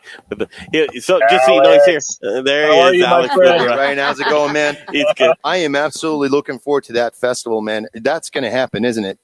Yeah, Belgian Brew Fest. It's funny because that was supposed to be at the end of April, and it's selling like crazy, and we've packed it a really good show together, and obviously we've got to delay it. And you would think people are like, hey, I want a refund or whatever, but we've gotten zero of that. We've only gotten emails saying, please do not cancel this, push it back, we want to come. We haven't had a single person ask for a ticket thank refund. God, so man. I think that talks to the community that we work in. Well, not only it talks to how good that festival is, because that festival really is about community. All the people there know each other, get together. And it's like 1,000 people, more or less, or even more. I mean, it's an amazing festival, run beautifully, great selection of beers from all over the world and local. All the breweries there, all the brewers there. It's just, I mean, I was there last year. I mean, best beer festival I've ever been to in Colorado for sure. Oh, that's Wow. great. Thanks, Alex. That says a lot, man. And we're just looking forward to being there. We've got a backup date already locked in. That's after this lockout period. We're hoping that still stands, but if it doesn't, we'll lock in the next week or two and just keep riding that wave. But we hope to be one of the first festivals outside. Once this lockdown goes, because gosh knows we're all going to need it. Oh, my goodness. A proud supporter of the Modern Eater Show. And really, Ryan, I don't anticipate a check from you anytime soon, although we certainly need it. What do we do with right now as we see the trickle-down effect of folks to where your check is needed to be able to help this business and go on down the line? What's the advice you would give as what I estimate as a very smart businessman of how we can all continue to support each other? Yeah, I mean, I think you've got to kind of take check of what you've got going on first and try to minimize the damage there. Some of my first calls were to the bank and to our landlords saying, ride this wave with us. If you can't ride it with us, we're going to close, and you're going to have a empty place. It doesn't make sense. We're in bed together on this thing, and we've got to make it work. So, trying to get some waivers on some loan payments and lease payments and whatever payments a business has going on. Talk to those guys first. Let them know the money's not coming, but if we can figure it out, it will be there, and we'll get it going. And then next is trying to get creative and operate outside the box, like we talked about, with some of these to-go sales and merchandise and gift cards and whatever else you can come up with. And then it's just keeping that brand alive. Again, it's going to take a lot of creativity and a lot of work. You got to make some smart moves now and button down the hatch. But, we're not the only ones in this. Like you said, it's trickle down, and we're not buying grain. The farmers aren't getting paid. The chemicals aren't getting bought to clean things. The cans aren't going to get bought. The labels aren't going to get purchased. The restaurants are, it's just a trickle down. So everyone's got to try to minimize the damage now, put off what payments they can. And, if you look at it as a 60-day delay, it doesn't mean 60 days from now you're going to start paying rent. I mean, you Right. need another month to start to generate revenue. So that's a 90-day minimum. And, some of these guys are like, well, I can borrow some of that money to hold me over for the next 2 or 3 months, borrow 50 grand, 100 grand, whatever it is. And it's like, well, that $100,000 isn't going to go away. If that ups your your monthly payment by $1,000 a month, and now your revenue is dropped by 60%. Those numbers simply don't work. So it's more than taking out a loan and trying to make your payments now. You've got to look a lot further down the road, and you've got to prepare now for that. And there's going to be some consolidation. There has to be. We can't survive without it as a brewery. Ryan, we've spoken a lot about great information. The being active on contacting, if you have loans or mortgages or whatever it may be, because those lines to get on the calls are going to be longer and longer. And the more proactive you are, the more forgiving those lenders are going to be. So I appreciate your advice to the community on that, because that's something that was you want to do business times. After this. You don't want to have that red check mark on you. You want to do the business, and I was talking to Jay about this today. I said, a lot of our sponsors, listen, we're not going to probably get paid. I mean, that's just reality for a while. But communication is very critical right now, because people don't want hard feelings. And the people that you love so much right now, their hat might be in a different brand. I mean, truly, a different restaurant, a different brand, a different brewery, this different distillery. But relationships are everything right now. Communicate. We have to talk to each other about what we can and cannot do right now. Yeah, I mean, you do business with people. The companies are there, but you do business with people. And Greg and Jay decide to go to a different radio station. I work with Greg and Jay, and I'm going to follow them over there. And that's going to be true with all of us right now. Yeah, make sure those relationships stay strong. We're all in a tough spot, but don't hide. Get out there, have those they're tough conversations, but have them. And everyone's best interest is to continue. So, we all take a small hit now, but together, if we can make it through, that's better for everyone. Nobody wants to see companies go out of business. It looks like you've gotten to your destination, so I'll try and wrap this up. Ryan, what are you doing right now with Brews Beers? And can you please clear up any confusion right now of what breweries can and cannot do right now? Yeah, the big one is we can sell to go. So anything out the door, you cannot consume on site, on premise. So you can't give out tasters. You can't, be drinking beer inside the premise or even on the patio.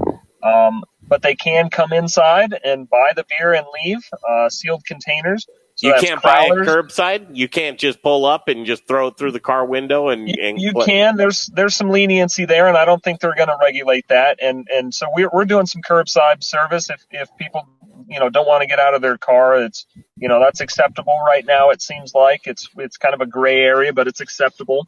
But you cannot deliver.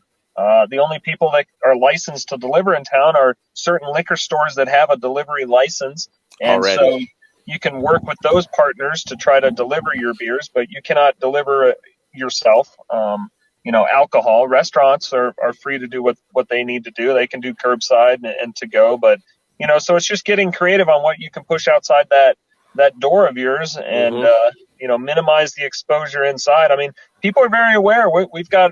When I just stepped out, we had 5 or 6 people in line, and they were all standing about 6 feet apart, just naturally in line. We haven't had to regulate anyone. It's been kind of interesting. It's strange but interesting. Hey Ryan, I read somewhere, and I don't know if it's crazy, but they said some places aren't allowing cash. I was just going to ask that, Jay. Thank you. Oh yeah. Hey, yeah. Normally Greg does that to me. I like that. I love doing that to somebody else. Let me take your question. You shut up for a while. I was going to ask that. So please ask away. Yeah, I know how to read, right?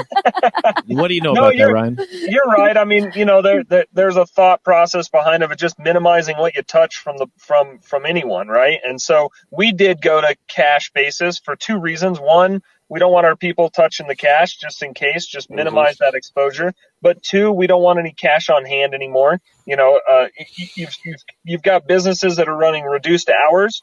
And we want no cash on site. We've put the signs in the windows that say there's no cash on site. We don't want to get broken into, someone thinking they can get in and score cash. So all the cash is gone out of both of our locations. Wow. And we're going just cards, and it minimizes the contact. And we've got sanitizer spray with every checkout, and we can spray the cards. We can spray everything down. And so we're just doing our best to protect the public. I mean, the reason we're under this is to minimize the spread, right? Yeah. So we want to survive through it, but we also don't want to be the continuation of it. And so, we've got this kind of small window, and it may not last long that we get to do these to-go sales.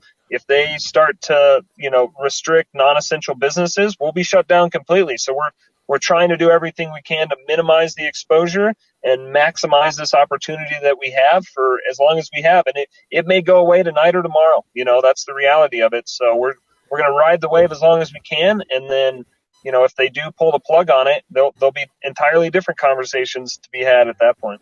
And I have one more comment, if you guys don't mind, real quick, regarding the cash.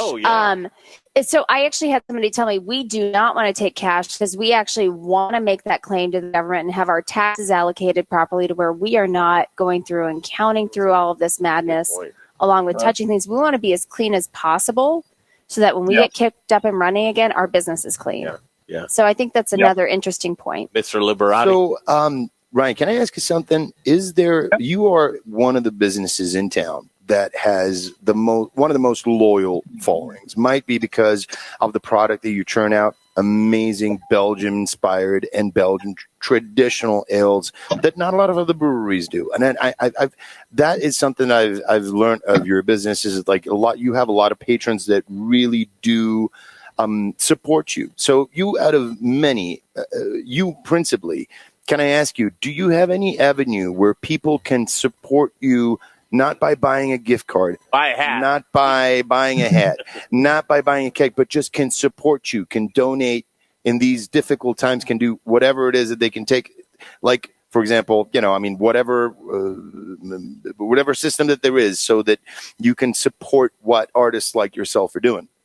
Yeah, it's so tough because we've always been the giver, right? We've never turned down a donation. We've never turned down a request to use our space for a fundraiser. We've never turned down any of that. And we're not used to being on the other side of the table. We're not used to asking, we're not used to worrying about trying to make ends meet on that side. We're used to giving. So yeah, it's a unique position for us. We certainly don't want pity, but we're all going to need some help to get through it. Our biggest concern obviously is our people and getting them jobs. And that's my number one focus right now. We've secured several jobs today for several of our servers in different industries for now, which is great. And I'm continuing to shake the bushes and try to get some deals done on that side to get the employment done. And so, if anyone's got a job for any of our employees, that's my number one Ryan, focus right now. Being on the other side, this is the real significance of community. It's something that goes two ways. If you just Google rapidly, even what has happened with restaurants that have done a lot for the community, fundraisers, and then outreached in difficult moments, how that has gone two ways. I mean, that's something that we should take pride in because that's sort of our job and what we do. And I think, anybody out there should consider that as a serious avenue. Yeah, you should see when these people come in to get the to-go beers. It's these guys are just helping us out. Half of them don't even need beer today, but they're doing it for that cause, and they are, and you thank them personally for it. And you can see this community coming together, and it's that's what it's going to take. There's some tough times ahead for a lot more industries than just the restaurants and the bars, and so it's going to take everyone backing each other up and getting creative and.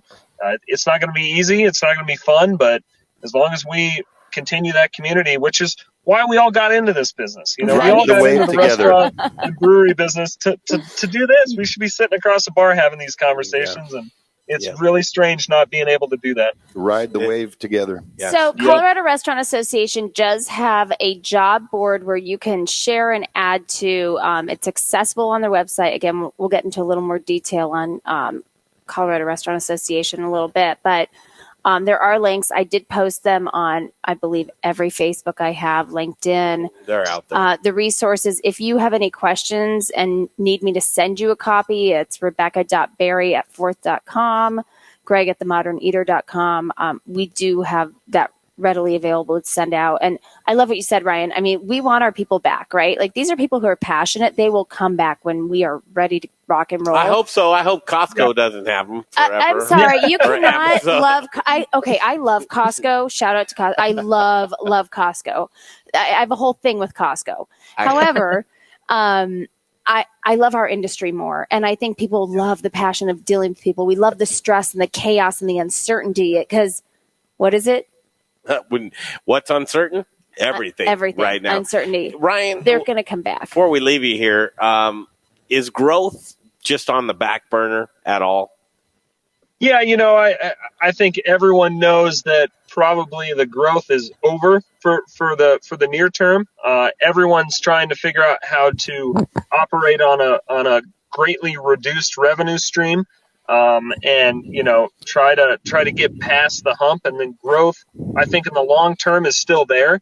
This industry has done a really good job of banding together and carving out from the big guys what we have created over these last 10 years. It's been remarkable, and that will continue.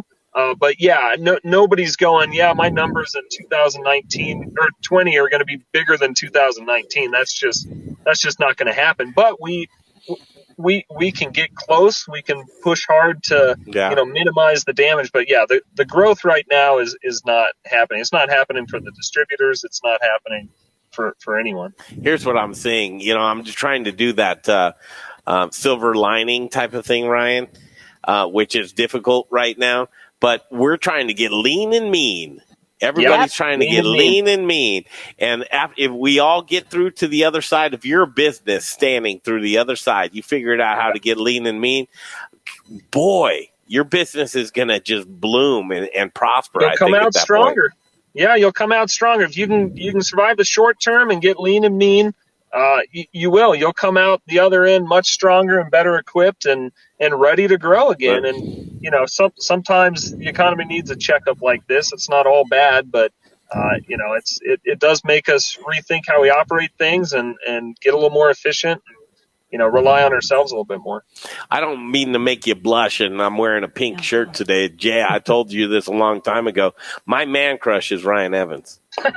Yeah, he did. Did you know that? Ryan, he's been singing you're that a song. heck of a guy, and it's your personality, though. I don't mean to burst your bubble, but it's all your personality. You're a great guy. You're a community guy. You're a leader within this business. Thank you so much, Ryan.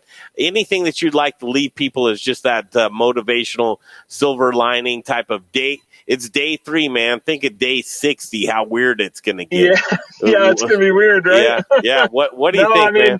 I think cheers to you guys that are carrying the torch and getting the word out and getting creative and thinking outside the box and, giving us a platform like this to share information and talk and discuss and try to get through this thing together. And that's amazing. You guys are really doing a service to everyone.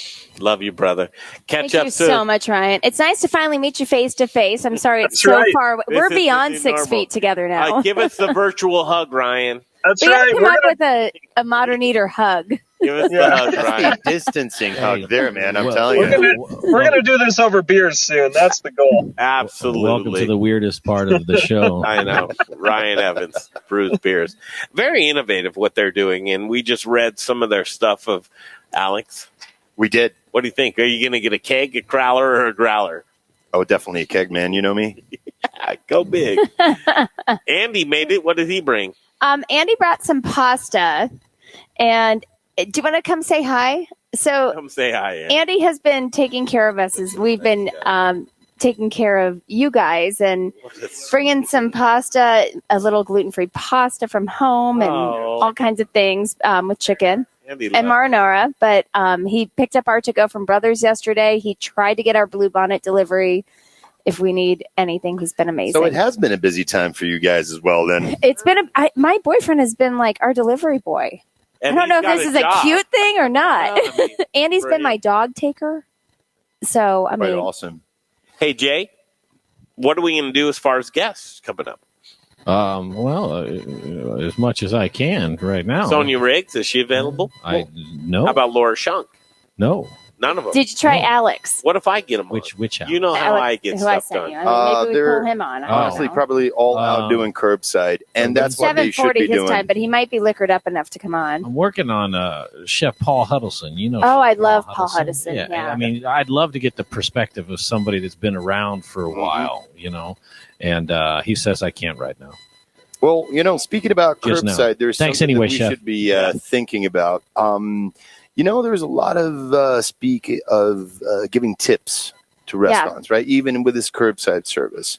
It would be very important for people to understand that if you do Grubhub or DoorDash, that's not curbside service. And with all due respect to Grubhub drivers and DoorDash drivers, they're getting the tip. Your restaurant is not. So if you really want to support your local restaurant, brewery, whatever it is, go down there, get your card, do the real. I think that's a great point. Do the real curbside thing and leave a tip. Hey, Jay Parker, direct traffic go. while I go to the restroom, please. Thank you. Okay. Okay, Jay, it looks like it's you, me, and Alex. That's right. I think we could have some fun here while Greg's gone. Do that. I'll just share my 2 cents on this whole thing because it's terribly, when it started, I was afraid of the economic part of this, about paying my mortgage, right? And so I think that a lot of that is outweighing the fact that, there's also a virus out there, that's making people sick, right? So not to say that we're not paying enough attention to that, but it's like, I'm kind of balanced on what I'm worried about. I'm worried less about getting sick than I am about paying the mortgage, for sure. But there's also that worry out there, right? And it just doesn't do any good right now to say that, we should talk a little bit more about places. If you are having symptoms and that sort of thing, here's where you go. I mean, that they're pumping it down our throats, every day. So it's not like it's hard to find out. But, I just say, let's not forget about the staying away from people and the if you can, right? And sanitization and not making out with strangers. Oh, Jay, that means you. I'm safe. No, I'm going to make out with anybody I can, right? But that's totally different. I've decided I'm immune, but and I don't know how you guys feel. Do you guys think about that side? Oh, yeah. Yeah, every day. We Go will ahead absolutely first. prevail. I mean, antisocial people like myself, which have been practicing distancing from the community forever, I mean, we will prevail. And finally, this is our opportunity to colonize all human beings. Yeah, introverts. I mean, that's definitely what's going to happen. No, apart from everything, you're totally right when you're speaking about the dichotomy of having the economical problem and the actual health problem. I do think that the economical problem is probably going to have way bigger effects on the long term for everybody. And let's hope and let's just hope that that's right.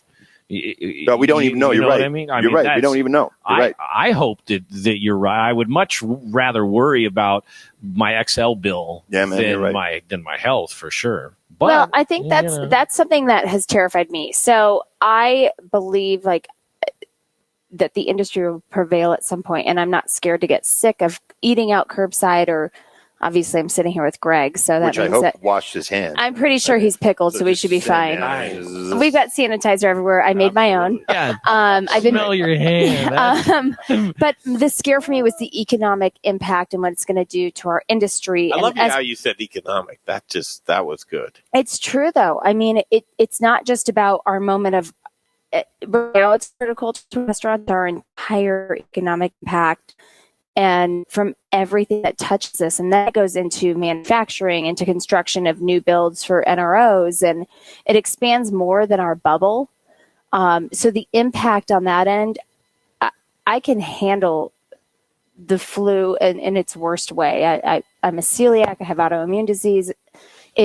I've been impacted harder at times than most people with a healthy immunity. However, the economics, none of us can prevent that. There's nothing we can do with that. It's a virus all on its own. For many people, honestly, Rebecca, I mean, probably they share my same problems. I mean, I don't think that we're concerned of our well-being. we're probably concerned of our moms and dads, or who Yep. has them, their grandparents. And, I mean, it's something, the worry here goes on and on and on if we have to speak about the medical part, and often enough, it's probably not just strictly related to ourselves. I mean, honestly, I mean, I'm not going to be the guy who says, oh, I come always at the last, but my worries are about my mom and dad that are in Rome at the moment. You're not close at to them. late 70s, and they're like, I call them every day because I'm like, oh my God, keep in that quarantine, people, and over here, a lot of people, I'm sure, share the same kind of problem and put other people in front of their own thing. And so obviously then the economic aspect of it rises more. It's like the seesaw thing. Like one moment that creates like that stress, because one moment it's personal health thing. We don't really know how this is going to pan out.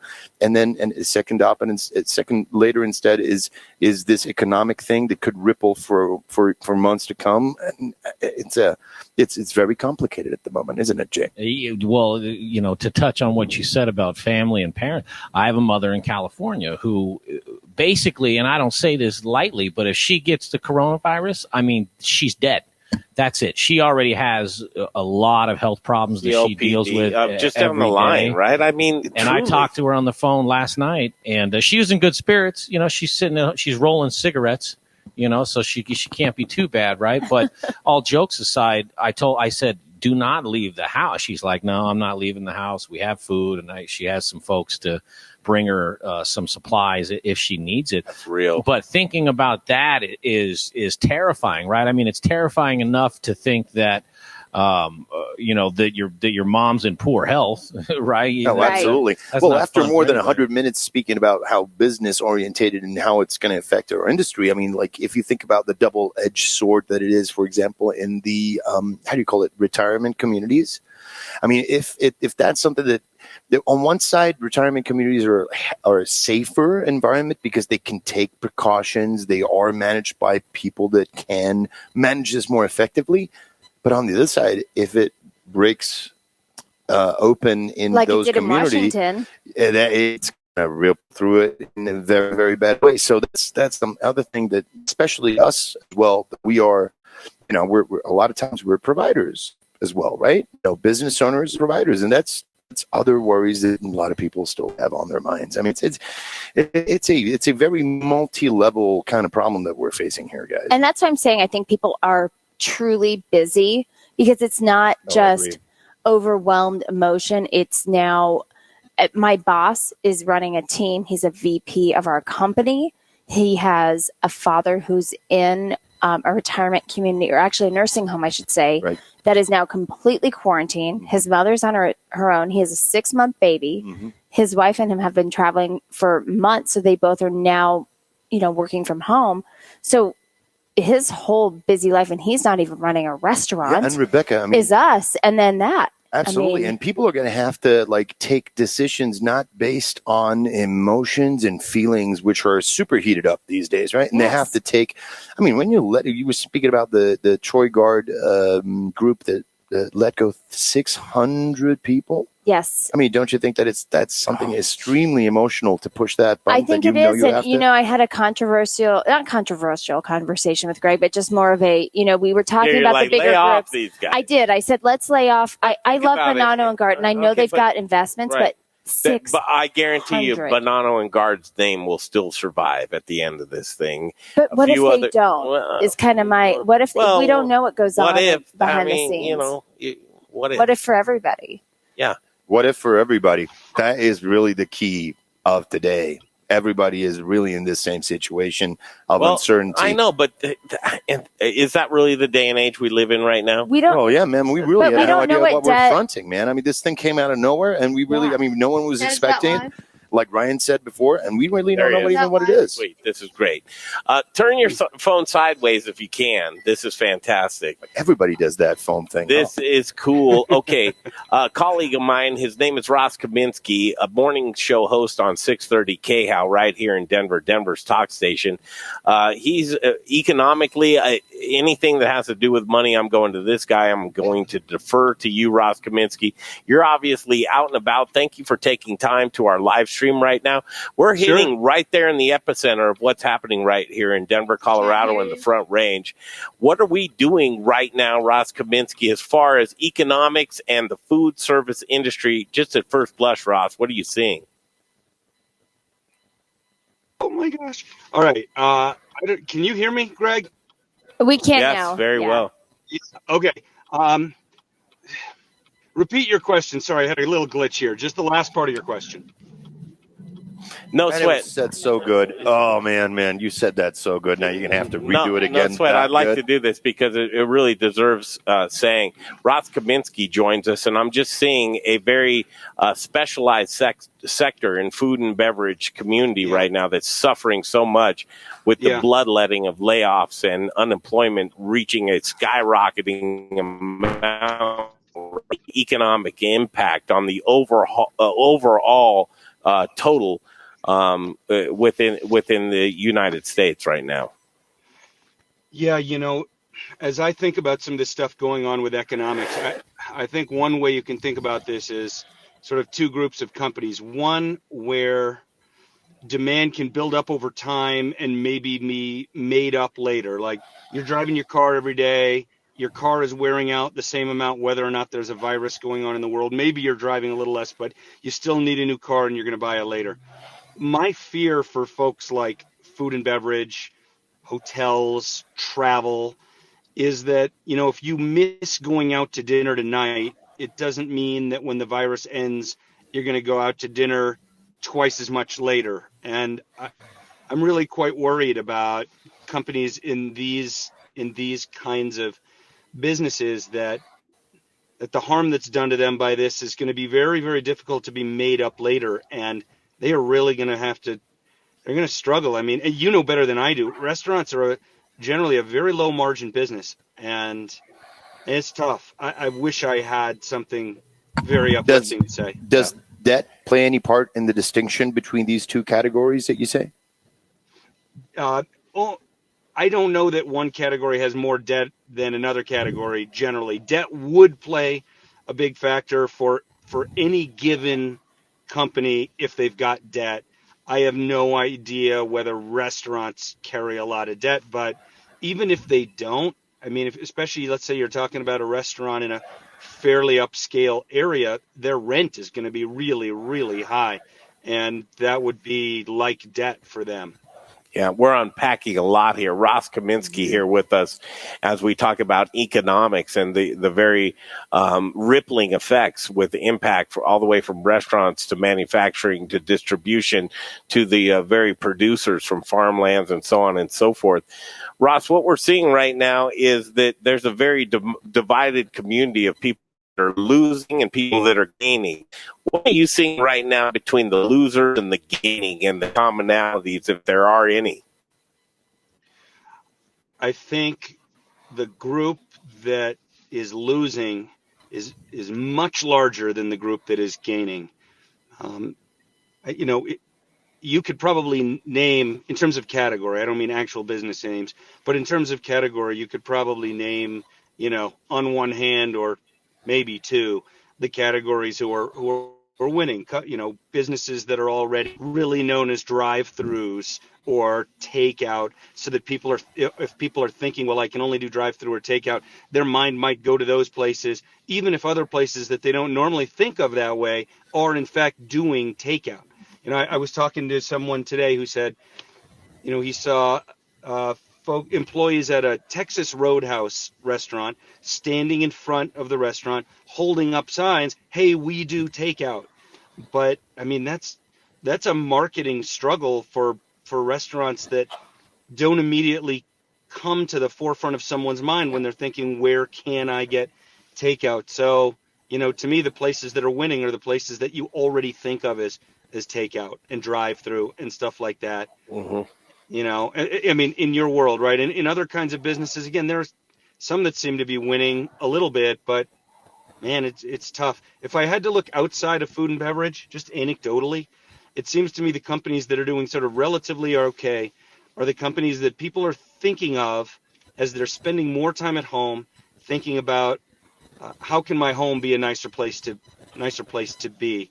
Anecdotally, a hot tub company I work with is actually seeing a small uptick in their business, surprisingly, given this economy. Not Interesting. really, though. Not really too surprising. Ross, Jay Parker here. I don't know if you Yeah. remember Hi, me Jay. or not. Of Hey, course what's I up, do. buddy? I'm Yeah. forgettable. Gun shops are killing it Yeah. right Oh now. my gosh. For a lot of different reasons. But that's Yeah. somebody who, and they interviewed a gun owner, and I forget the name of the company. I wouldn't want to plug him anyway, but not. I don't have anything against guns, but just cause. But he said, he's like, business right now is too good. He's like, Yeah. it's actually too good because and to paraphrase, he's like, I love the business. I just don't love the way that it's coming to me. I agree. There's all kinds of hoarding of ammunition going on right now that we haven't seen since the first couple years of the Obama presidency. And I've been thinking about this a lot. I mean, I'm not the biggest gun guy in the world, but I probably got 15 guns or something. And and I probably have a few thousand rounds of ammunition, but I don't think the revolution is coming. I just like target shooting, so I have enough so I don't have to go shopping very often. But the thing is, I've been thinking about this a lot. In fact, this is going to be a topic on the show tomorrow. It's interesting that you bring it up right now. I think there are two main reasons. Number one, I think there are people who are of a particular political persuasion that I won't try to give a name to exactly, but who are really afraid that this virus is going to cause significant social unrest, and they want to be ready if someone tries to, come to their house and rob them or something.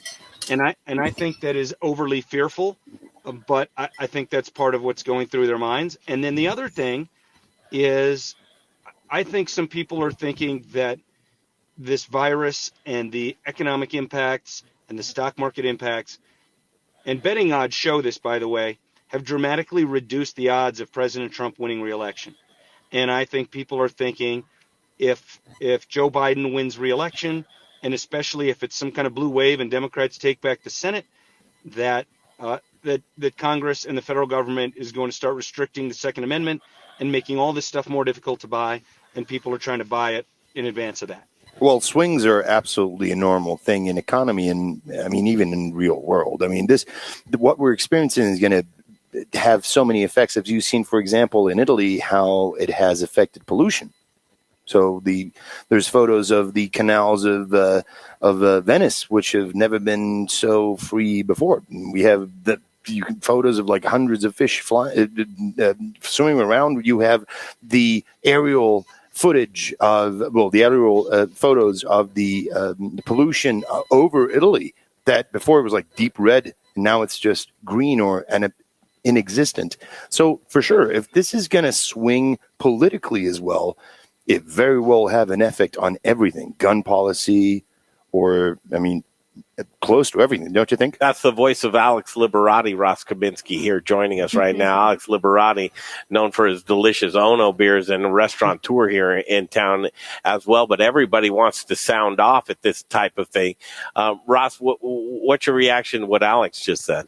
I think that points to the fact that there are a massive number of different kinds of impact of this, including pollution. And if you think the diminishment of Italian pollution is interesting, you should take a look at China. Agreed. I mean, yeah, it's really quite incredible. That said, there's no amount of reduction in pollution that would make me think that this is a good thing. It's just the economic harm to so many people, even separate from the physical health, it's terrible. Oh, but it's my friend, no one's terrible. speaking about that. There's no comparison there. Oh, no, absolutely. What I'm just saying is that obviously that's something on the agenda of the actual, and I'm not even someone who can vote here. So that's something that is on the political agenda of the party that is ruling the country at the moment, along with, the gun policies. There's also the environmental policies. I mean, I'm sure you must agree with that. And any kind of swing that we can see in the direction that it's been going for the past years, I mean, we're probably going to see it in many different aspects, I believe. Well, yeah, I mean, if Joe Biden assuming Joe Biden's going to be the nominee, if he were to beat Donald Trump, lots of things lots of things would change. Absolutely. It's going to be a very interesting swing year. drastically. Bringing it back to economics, and I know your time is valuable, and especially because you got to get up very, very early as you do the morning show on 6:30 KHOW, and the topics are probably very spirited right now. From a larger global economic standpoint, and even bring it down to the Americans and bailouts and what we're seeing right now, people are crying for cash right now in service industry and bailouts from either a local or a state or federal level. What are we going to be seeing right now as far as aid going to workers and or people in the service industry? Well, so the Senate just passed a bill today that the president is certainly going to sign, and I haven't read all the details of it yet, but they're talking about something getting close to $1 trillion, and it sounds like roughly half is going to be aimed at going directly to people and roughly half going to business, maybe a little less directly to people, a little more to, quote unquote, bailing out people. And the devil is going to be in the details. This is a situation where, Ross, first of all, where does that money come from? it comes from the federal government issuing new bonds, borrowing more money, and burying my kids under another $1 trillion of debt. The Treasury will print it, and they'll issue bonds, and if you want to really get in the weeds with me for a second, Please, here, I would love to. Normally, when you see a massive sell-off in the stock market and people talking about a massive drop in economic activity, you see interest rates fall.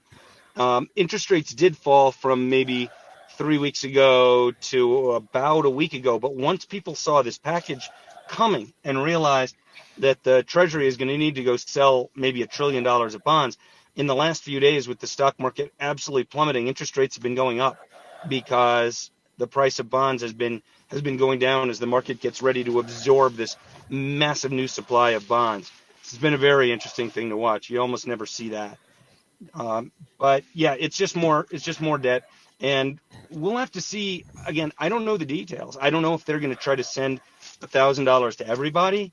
I don't know if they're going to try will that help? means test it. Will that even help? Yeah. Okay. So again, I think it's. Sorry, did I interrupt you? No. I was just going to say on top of that, I mean, I have people from out of state who are like, I don't need this money, thankfully, right now with the industry I'm in. Where do I send it? And I don't want to be too selfish, but I am kind of wanting to be selfish and send it our way. But how much does that $1,000 really help? It gets maybe for Colorado. It's no rent. I can't wait to hear Ross's explanation of this. Oh, right. So again, since we seem to be in an evening of dividing things into groups, I'll say there are basically two groups here: people for whom that $1,000 will make a real difference in terms of being able to eat a meal or being able to make rent, and people for whom Ross, wasn't the stimulus of years past to be able to make sure that we buy a TV? I mean, I don't think we've ever seen this before, to where it was let's get some electronics into your house now, to where we're scrambling to put food on the tables. This is unprecedented of what we're seeing right now, Ross. Yeah, it is unprecedented. The 07-08 bailout stuff was aimed more at companies and banks, and then these so-called shovel-ready jobs. It wasn't really so much just giving cash to people like they're talking about now. But here's my take on it. So if you're somebody who really needs the money and otherwise you're going to be evicted or you won't be able to eat, that $1,000 could really make a difference. But I don't know what percentage of Americans that is. But for a lot of other Americans, and I'll just say, look, I'm happy to get $1,000, but I don't need $1,000. And frankly, I'd probably rather. I'm really torn on this because I want to. I don't need the money. I don't want to be part of adding more to the national debt.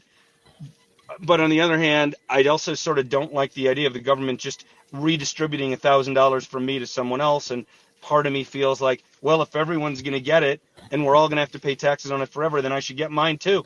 It's a tough call. But here's the thing. There's not an opt-out program, is what you're saying. Well, and if there was, would you even want to have one? Test it. Maybe they'll means test it and just not give it to me because they'll say I make too much. Not that I'm rich, but I'm not poor, right? So, but here's the thing on the economic side of this. So for people who are going to go out and spend that $1,000 because it's the only $1,000 they have to spend, that'll have a small economic impact. for folks who make a living where they don't need the extra $1,000, and they're not going out very much because the restaurants aren't open to dine in, and the movie theaters are closed, and the gyms are closed, and the casinos are closed, and you don't want to be out, and you don't want to take risk. You could give me $10,000. You could give me $100,000. It will not change my economic activity during this time. And so those people who are saying this is going to have a massive economic multiplier effect, they're really overstating it, because for a huge number of people, if everybody gets the money, it will not change how we spend, because our lack of spending is not due to not having enough money. Well, there are other solutions as well. Look at Denmark, for example, right? So 5.5 million people, which is the population in Colorado, they have decided to give 75% of paid by the state of the salary that the payrollees would be perceiving normally during the duration of the coronavirus epidemic, and the other 25% is supposedly to be paid from the companies. This is a very different kind of aspect of what we're trying to do over here instead, with a one kind of check of $1,000 a month, hopefully as soon as possible, as they're trying to focus on. So one would wonder, is the one check of $1,000 a month the solution, or can we get a little bit more creative? No, Ross, creativity I think is paramount right now, but time will always tell. We've gone through ups and downs throughout the market, and Ross, if you could just take a second as a qualifier to a new audience, you come from the financial markets. Could you just talk 2 seconds about where you are and where you came from? So I spent many years waving my hands and yelling on the trading floor in Chicago. I made a living for 25 or 30 years trading in the stock market, and most actually trading stock options. I did not work for a big firm. I worked for myself. I started my own trading company, never worked for a bank. So it was really just either I got it right or I didn't, and I guess I did, because I did it for a long time. So yeah, that's my background. And real quick on the Denmark thing, we're not Denmark. Their population is very small, very homogeneous, and really it's a bunch of people who all look alike, think alike, act alike. They all have the same religion. It's a lot easier to get away. I don't mean all, but the vast majority. It's much easier to get away with those large social programs in a place like that. And they also don't have the same history that we do of a little bit more self-reliance and a little bit more limited government. And, that kind of quote unquote creativity is not a road I'm interested in going down. Well, sir, you're saying that the only solution is like a grand each and that's it? Every man by themselves? You got a grand, that's enough for you? Well, you know what? I would like to see civil society do more and government do less. I'd like to see charities do more. I'd like to see foundations. I'd like to see rich people do it voluntarily. Church, maybe. And churches, and not having it taken by the government. And big government squeezes out charitable behavior by individuals. Yeah. Ross, Greg Hollenbach here, Ross Kaminsky, 630 KHOW morning show host. So you're going to get a lot of this information if you like it. Just as a very blanket question, can we take this blow to our economy right now? Well, okay, so the first half of that, I would say we came into this with probably, and I don't want to sound Trumpy, but probably the strongest economy America's ever had. So we do have a little bit of resilience, but this is such an enormous shock. I mean, think about the number of people just in restaurants and restaurant-related business who were put out of jobs with one announcement by the governor. One day they're out. I mean, it's a six-figure number for sure, mid six figures, and I don't want to think about it so much in terms of can the economy handle it. I mean, with difficulty, yes. I don't want to lose sight that, quote unquote, the economy is a bunch of individuals. And there are a bunch of individuals. Look, I can handle it for a while. But what about the person who works at a restaurant, maybe single mom, making $27,000 a year or working two jobs? What's your advice to her? I wish I had good advice. I really don't. Ross, you have to. You're a beacon right now. I really don't have a great idea. Do you pivot? Do you switch industries? Do you work at Costco? You do. Is small business over with Ross? Is Say that small again? business is small business a thing of the past? No. We just have to get through the short-term virus stuff, and we will be back to something that appears pretty much like normal, and hopefully government and private industry and the medical profession will learn some lessons from this, so the next time it happens, it won't be so bad. I do not think this is going to cause a fundamental realignment of the American economy. It's just a question of whether that young woman I just described could be a young man too, or doesn't even have to be young, whether they can get through this. And, I really think my advice is more to the people who have money and the people who control money is come Mm. up with effective ways to help these people so that, and then broadcast it, let it be known. Here's where you can come for help because it, there aren't enough people hiring to Hmm. absorb. I mean, because other businesses are firing too. Lots of small businesses are laying people off and just keeping as many employees as they can. I'm seeing protect the cheese now, though, Ross. I'm seeing folks that with money that would just don't want anything to do with. Stay away from it. Stay away from my money. What do you mean? The folks that are in businesses right now that things are very uncertain, they're just looking at LY last year. What are our numbers look at last year? And again, I don't know how industry is changing all around the world, but this is bleeding at very slowly into every single form of business, whether it's website development. Some businesses are gaining from this. Some businesses are losing from this. But what I'm seeing right now is just a hold on to my money. I want to wait and see, and I'm not going to allocate this towards any sort of cause or mitigation of loss at all. Yeah, and I'm not suggesting that small businessmen are the ones here. I mean, it's the people whose net worth is 8, 9, 10 figures, and foundations with 9 and 10 figures, and the Gates Foundation and people like that. They need to come together, and people need to stop relying on government for this.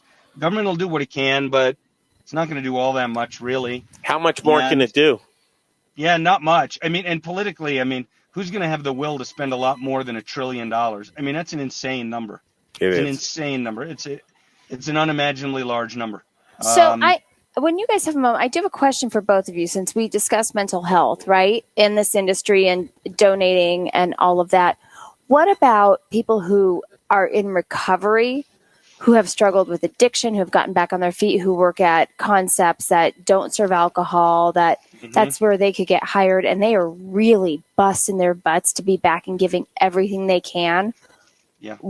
Where do they go? What do we do? And there may not be an answer, Ross, but I mean, that's a whole different segment of this industry. Ross, I don't want to speak from you, but you're a numbers guy. You're just kind of saying, okay, you need to figure that out. I mean, where do you go with what Rebecca just said? That's an emotional thing. Do you have that left in you? Yeah. Look, I've been thinking about this too. What about people who have been just sort of emotionally on the edge of feeling like they're making it, and now they've lost a job? I mean, I really think you could see an uptick in suicides from this. I do too. And it's devastating. And you know me, Greg. I'm used to being a guy who has a good idea and who has an answer, or at least can fake it pretty good.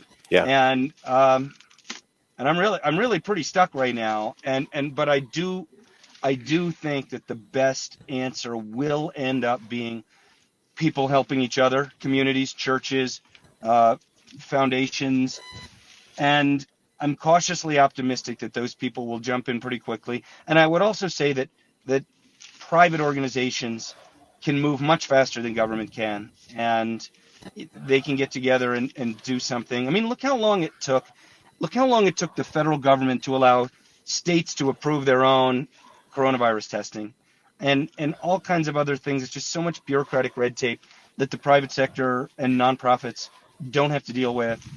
So, in the short term, I think that's where it's going to be. I'd love to have faith in that as well. I mean, Berlusconi, which is one of our worst staples ever, has donated this week 10 million euros to Lombardy for the emergency. So you see that and you're like, oh, that's faith in humanity. On the other side, Jeff Bezos sold 3.7 billion of his shares in Amazon on the, correct me if I'm wrong, was that 7th of February? Yeah, I don't back know. to the market.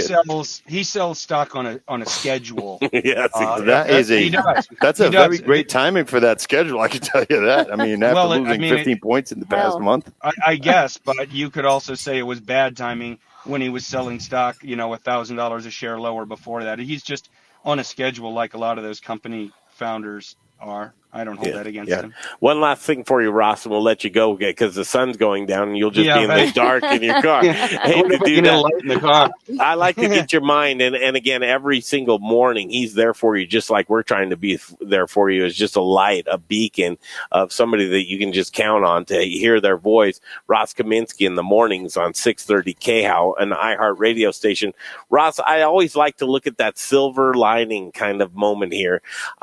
Any great fire or destruction leaves things burnt to the ground, and the soil actually comes up to be more nutrient rich and therefore fortified for growth and anything natural that can come from it. What do you see as far as opportunity coming after this for folks, and what does that look like if you can survive for this, for opportunity?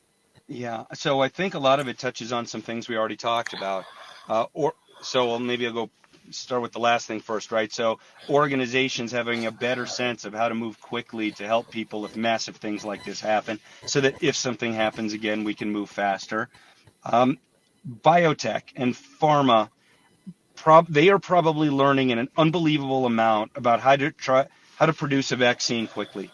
Now, this stuff's very, very difficult. Vaccines for viruses are very difficult. Treatments for viruses are even more difficult. There's still no vaccine for SARS, but just to give you an example of how difficult that is. But still, the incredible advances in medical technology in the past even decade, I think we're learning a lot, and I think they'll be able to address this much faster in the future. Interesting. Industry is something that is just born inside of you as an entrepreneur. My hope is that folks will understand that there will be greener pastures. There will be next month, next year type of thing. So just keep that line and stay straight ahead. The stock market, Ross, what do you think? I told my listeners when coronavirus first sort of popped up in China and the stock market wasn't going down, that the stock market was going to go down and that this was going to be a much bigger problem than people understood. Today, for the first time, I'm feeling somewhat aggressively bullish. I think the sellers are probably pretty exhausted, and I think the stock market is now priced for pretty darn close to the worst case.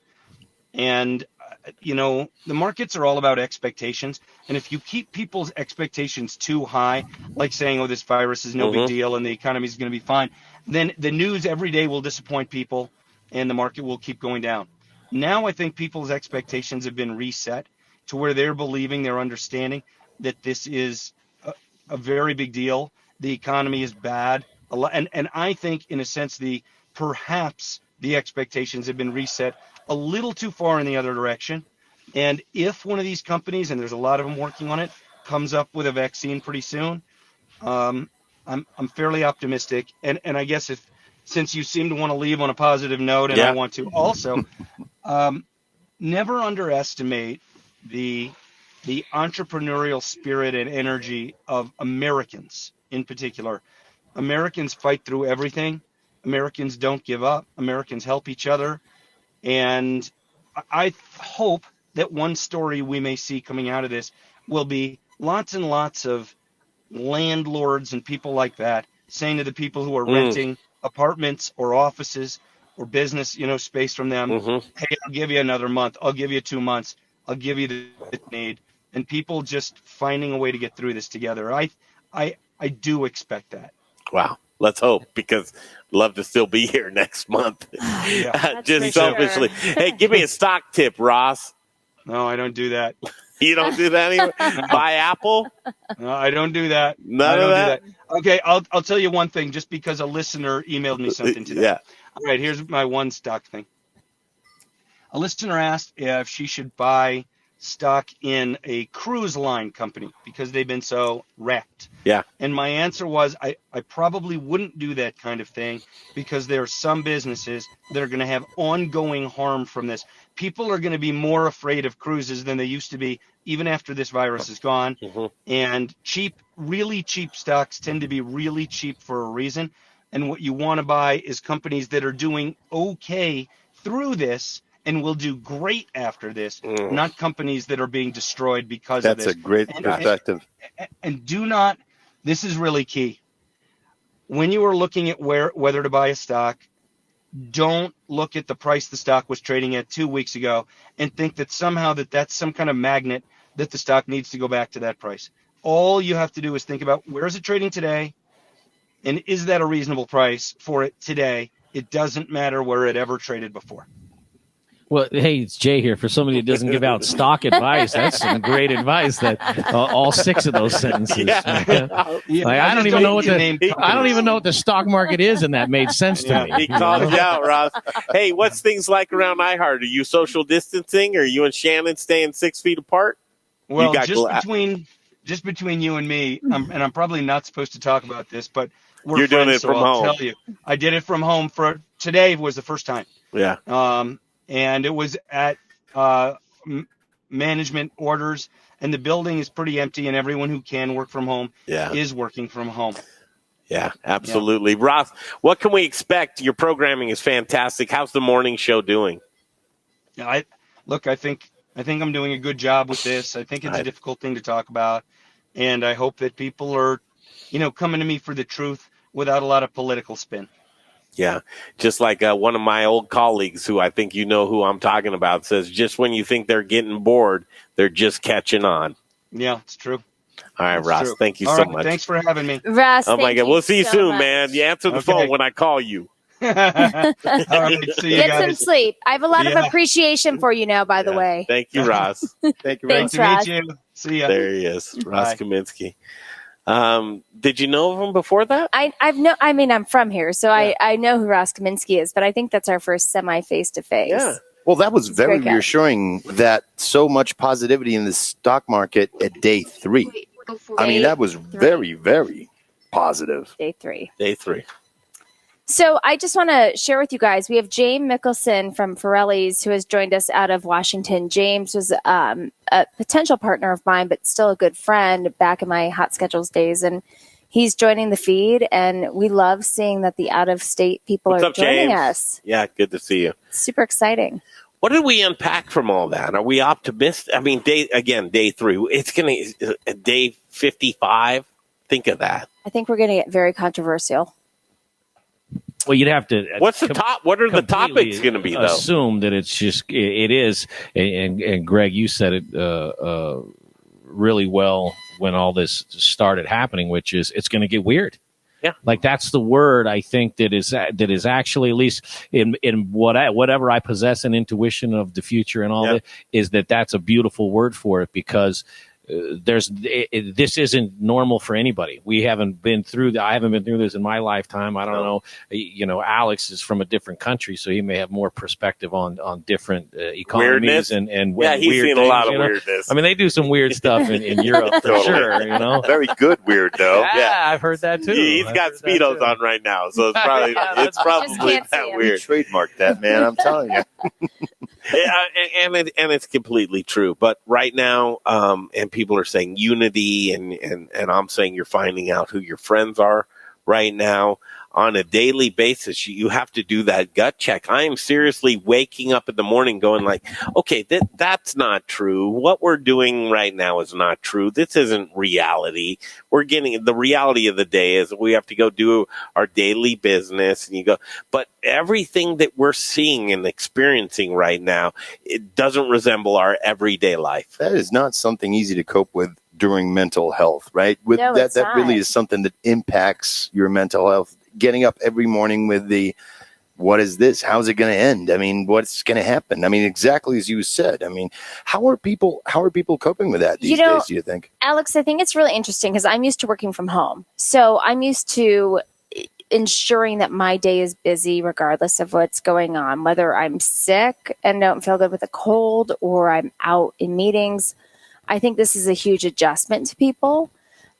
I think right now everybody's in shock mode, to be honest. I really, really do. I don't When think does that wear off, though? I don't have an answer soon. we're on day 3. I think I've seen Next Monday. I've seen Next more Monday. irritation today through people and more frustration just through feeds and just items addressed where we kind of have to calm the situation. I just hit. Well, there are other countries that have been through this for more time than we have, like, for example, Right. Italy.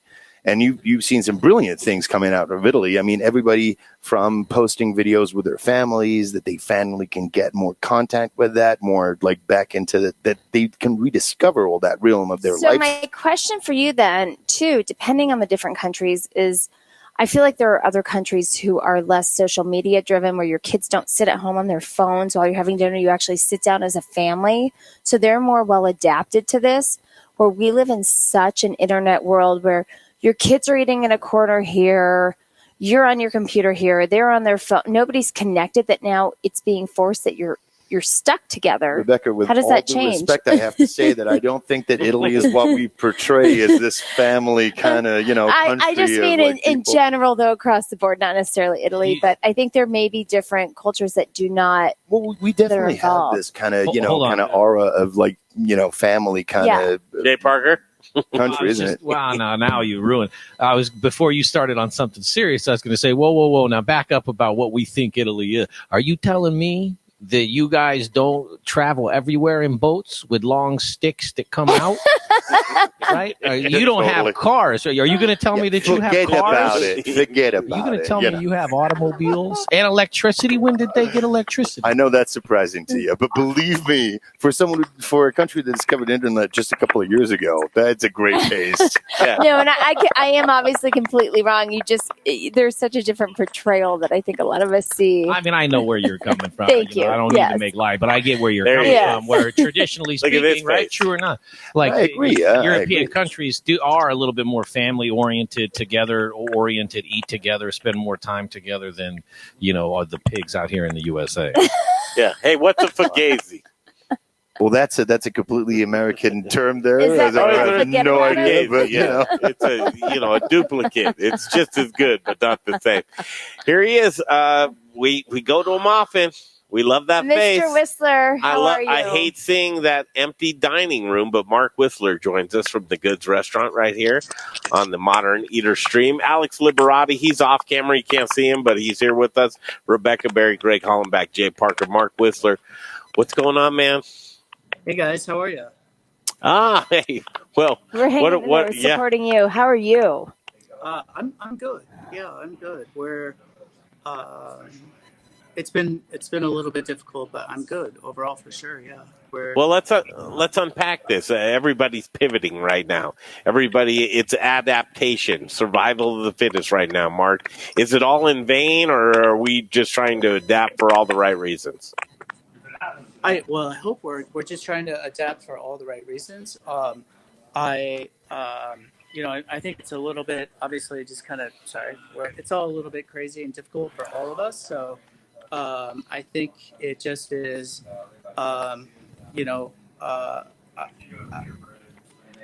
this is a very strange time, and I think that we all have to pull together and just help each other in whatever ways that we possibly can, and whether that is, in our case, closing and donating our inventory, or staying open and trying to provide some jobs and also food and resources for the community. So I think either way, I think we are all in it together for sure. Wait a minute, Mark. You just said closing and donating your inventory. Yeah. That's a painful statement.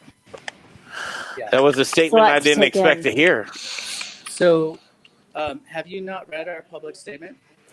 I've been broadcasting, and I'm trying to do my best to get around to everybody and what they're doing, Mark. But right now, my gut is up in my throat, and I'm sick to my stomach because of what you just said. Yeah, it's a little. Sorry, thank you.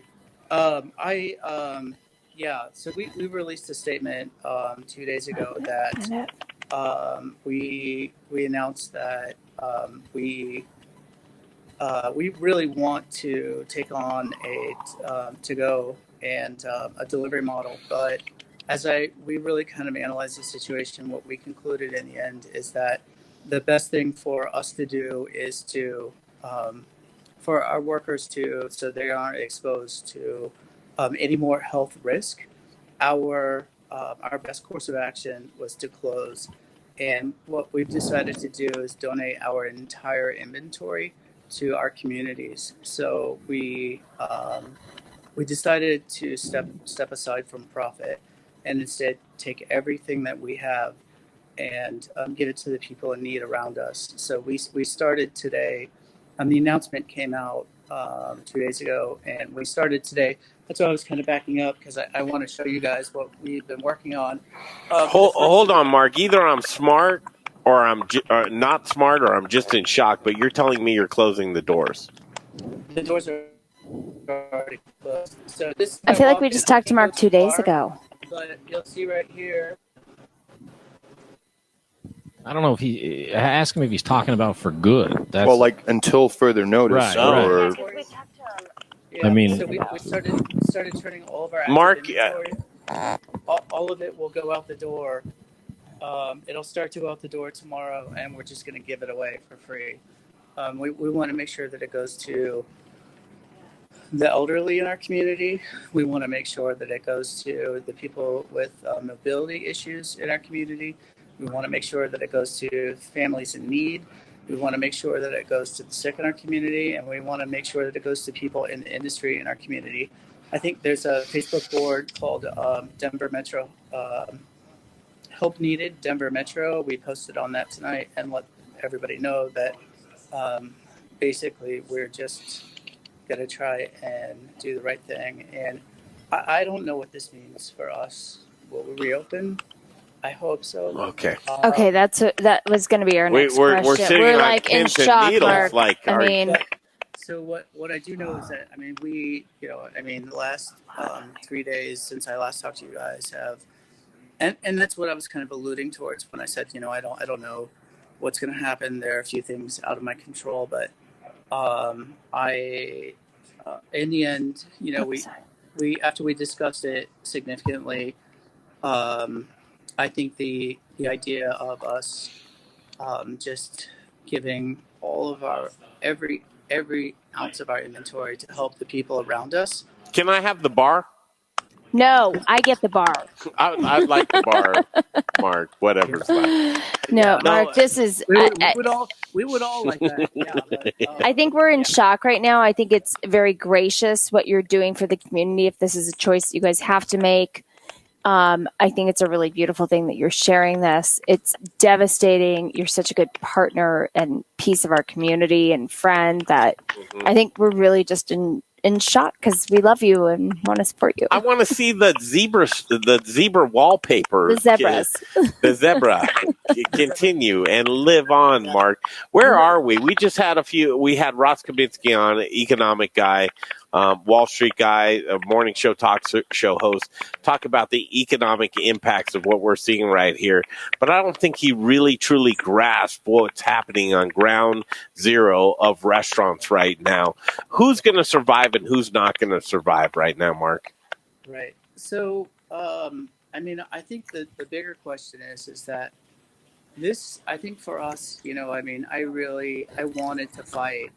But for us, like part of the issue is that what we really had to think everything through, and part of the issue is that do we take on another week or two of risk, and the bigger problem there is that if we convert to if we convert to like some type of a model that is carry out or delivery, curbside, whatever, and it doesn't actually yield the dollars that we're hoping for. What happens if we can't make payroll? And then we're just putting our employees at more risk and more financial risk. and that was ultimately the deciding factor when we also thought, well, we could just take all of our inventory and donate it, but then what we also thought about is there's a couple of us here who are willing to come in every single day and cook it off and create prepared meals and give them to the people who are in need in our communities. And I think that was more important to let our community know that we still have their back. And even if that means that we close our door and give away our inventory, that's what we've stood up for from day one, and that's what we will continue to stand for right now. So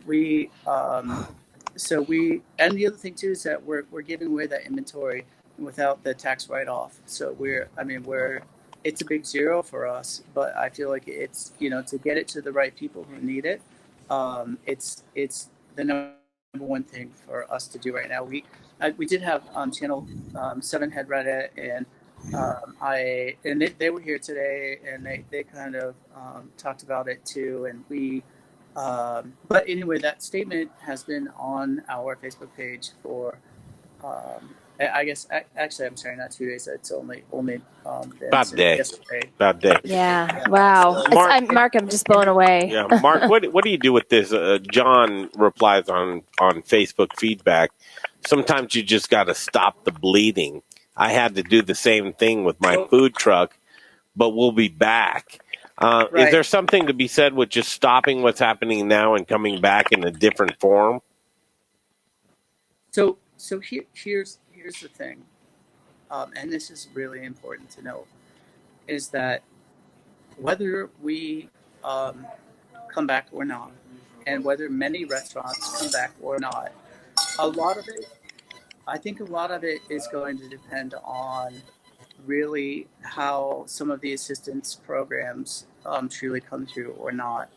As of right now, um, there's been a lot of talk of helping small businesses and providing assistance through like SBA loans or deferred taxes, but in reality, none of that is has come to fruition.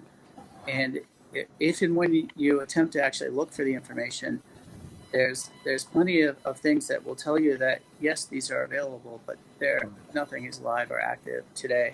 Yeah. And that was also part of our decision, is we don't really know what is truly, and this was part of my conversation on Saturday night on the show, is okay, if this is real, this is what they've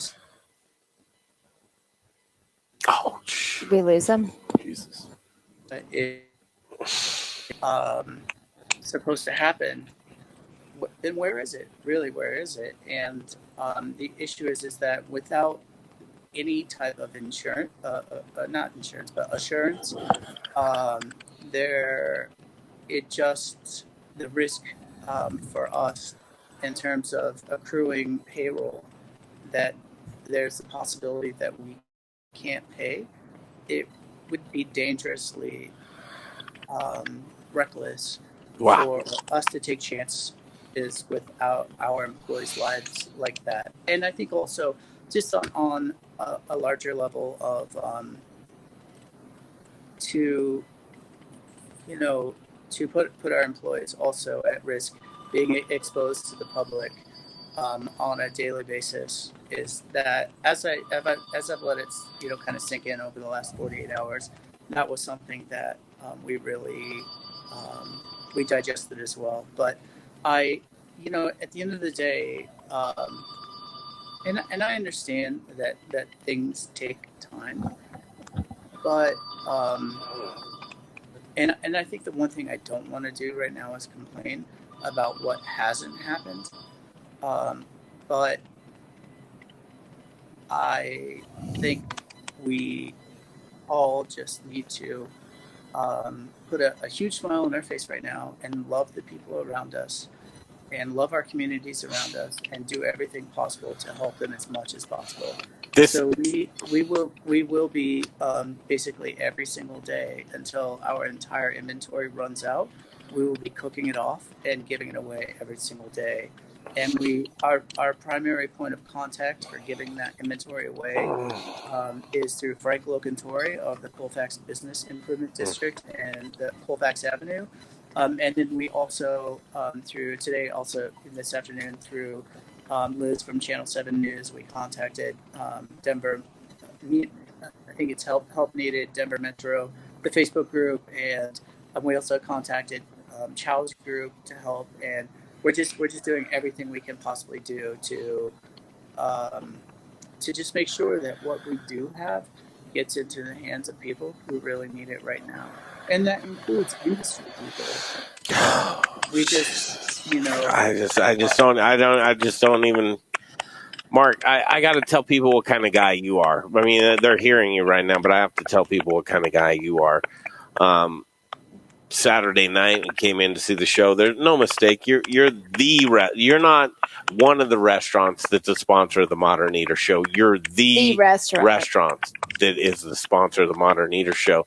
You came in and brought us your sponsor check on Saturday night. It cleared. Sorry about that. I mean, but this is who you are. Is you are just constantly making sure everybody is okay. As I see you in a restaurant with 0 people in front of you, behind you, it breaks my heart. But you're the type of guy that's constantly giving to people. I know you're going to be okay, Mark. I know that because people like you, I'm drawn to you. Rebecca's drawn. We are so drawn to you. We love you. We want to just kiss and hug you right now. But Mark, for the folks that the wherewithal of day 3, how weird is it going to be day 43? It's going to get very strange. We all want to stay connected. Money is scarce right now in here. Advice, Mark, please preach to us. Talk to us about the things that we should be looking for, the indicators, and the way that we can all come together community-wise, because I need that type of spirit guide right now. Yeah. Well, to begin, I really don't know anything about anything, and anything that I'm about to mention is no more credible than anything that anybody else might have to say.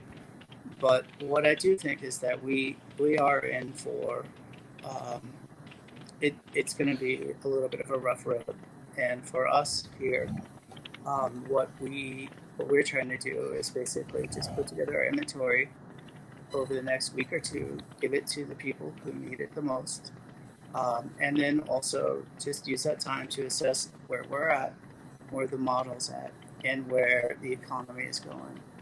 It's possible that we might not, as a nation and as an economy, really kind of start to see things turn around until maybe the Dow hits 12,500, maybe oil hits $18 to $20 a barrel. But these events, these sort of catastrophic third standard deviations, have not occurred yet. And they're still in the process of occurring. And at the current time, without any other significant guidance or action by the municipalities, the cities, the states, or the federal government around us, or without any type of sudden turnaround that would dramatically strike and mark an absolute moment where we can be assured that the economy is going to get better or that the public health outlook is going to get better.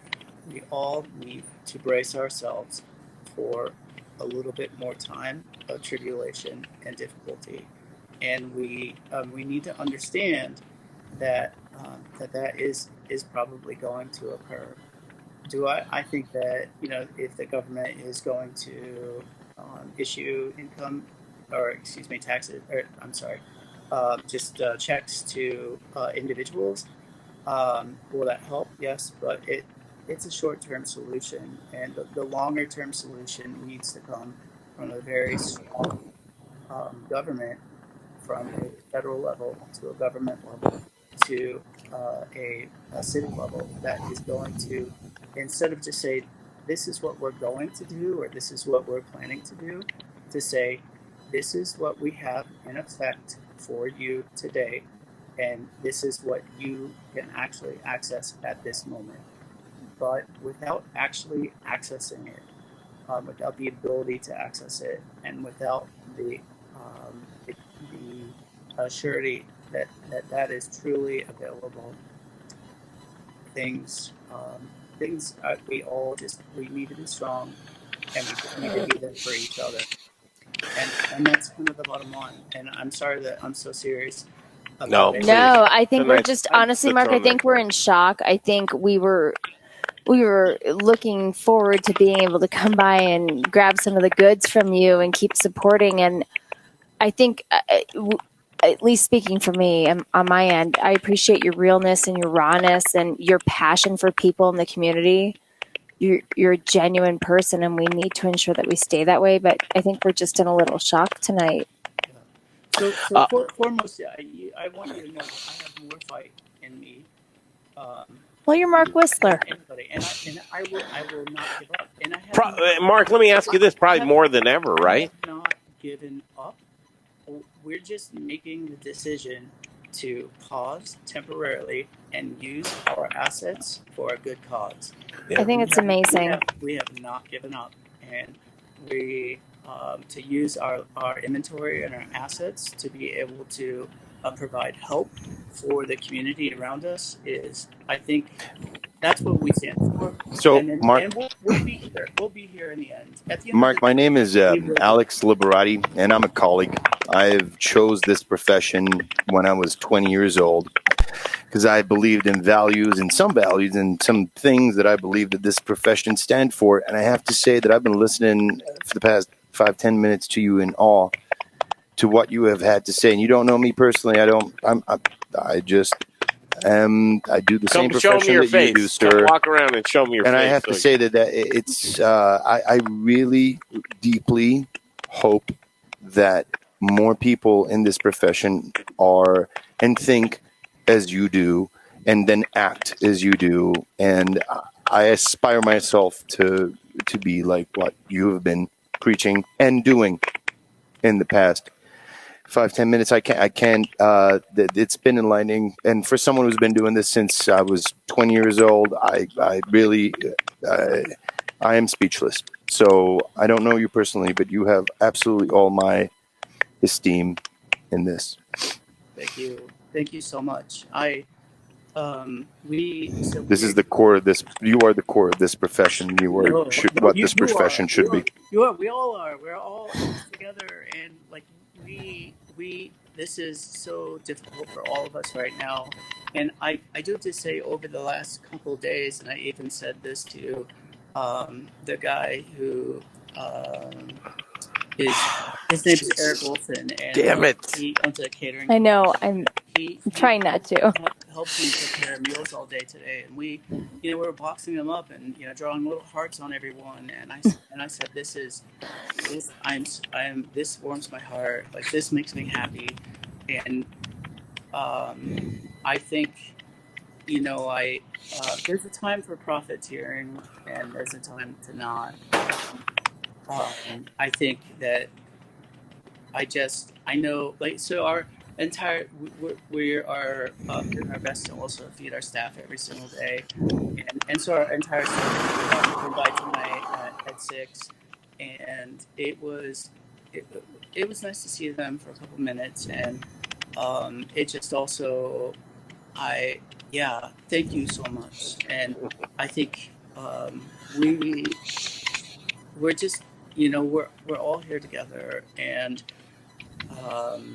Thank you for being the example to follow. no, Honestly, really, thank you. You know, very difficult decisions. I'd like and to share very the first time thoughtful. that I met Mark was virtually over the phone, and It was at a rave, wasn't it? it wasn't a rave. No, it was Totally about labor and labor challenges. And Mark, I think we're all struggling right now because we just love you so much. But you were discussing don't worry. but your Don't worry about passion is me, what's getting and me don't in your worry about fight.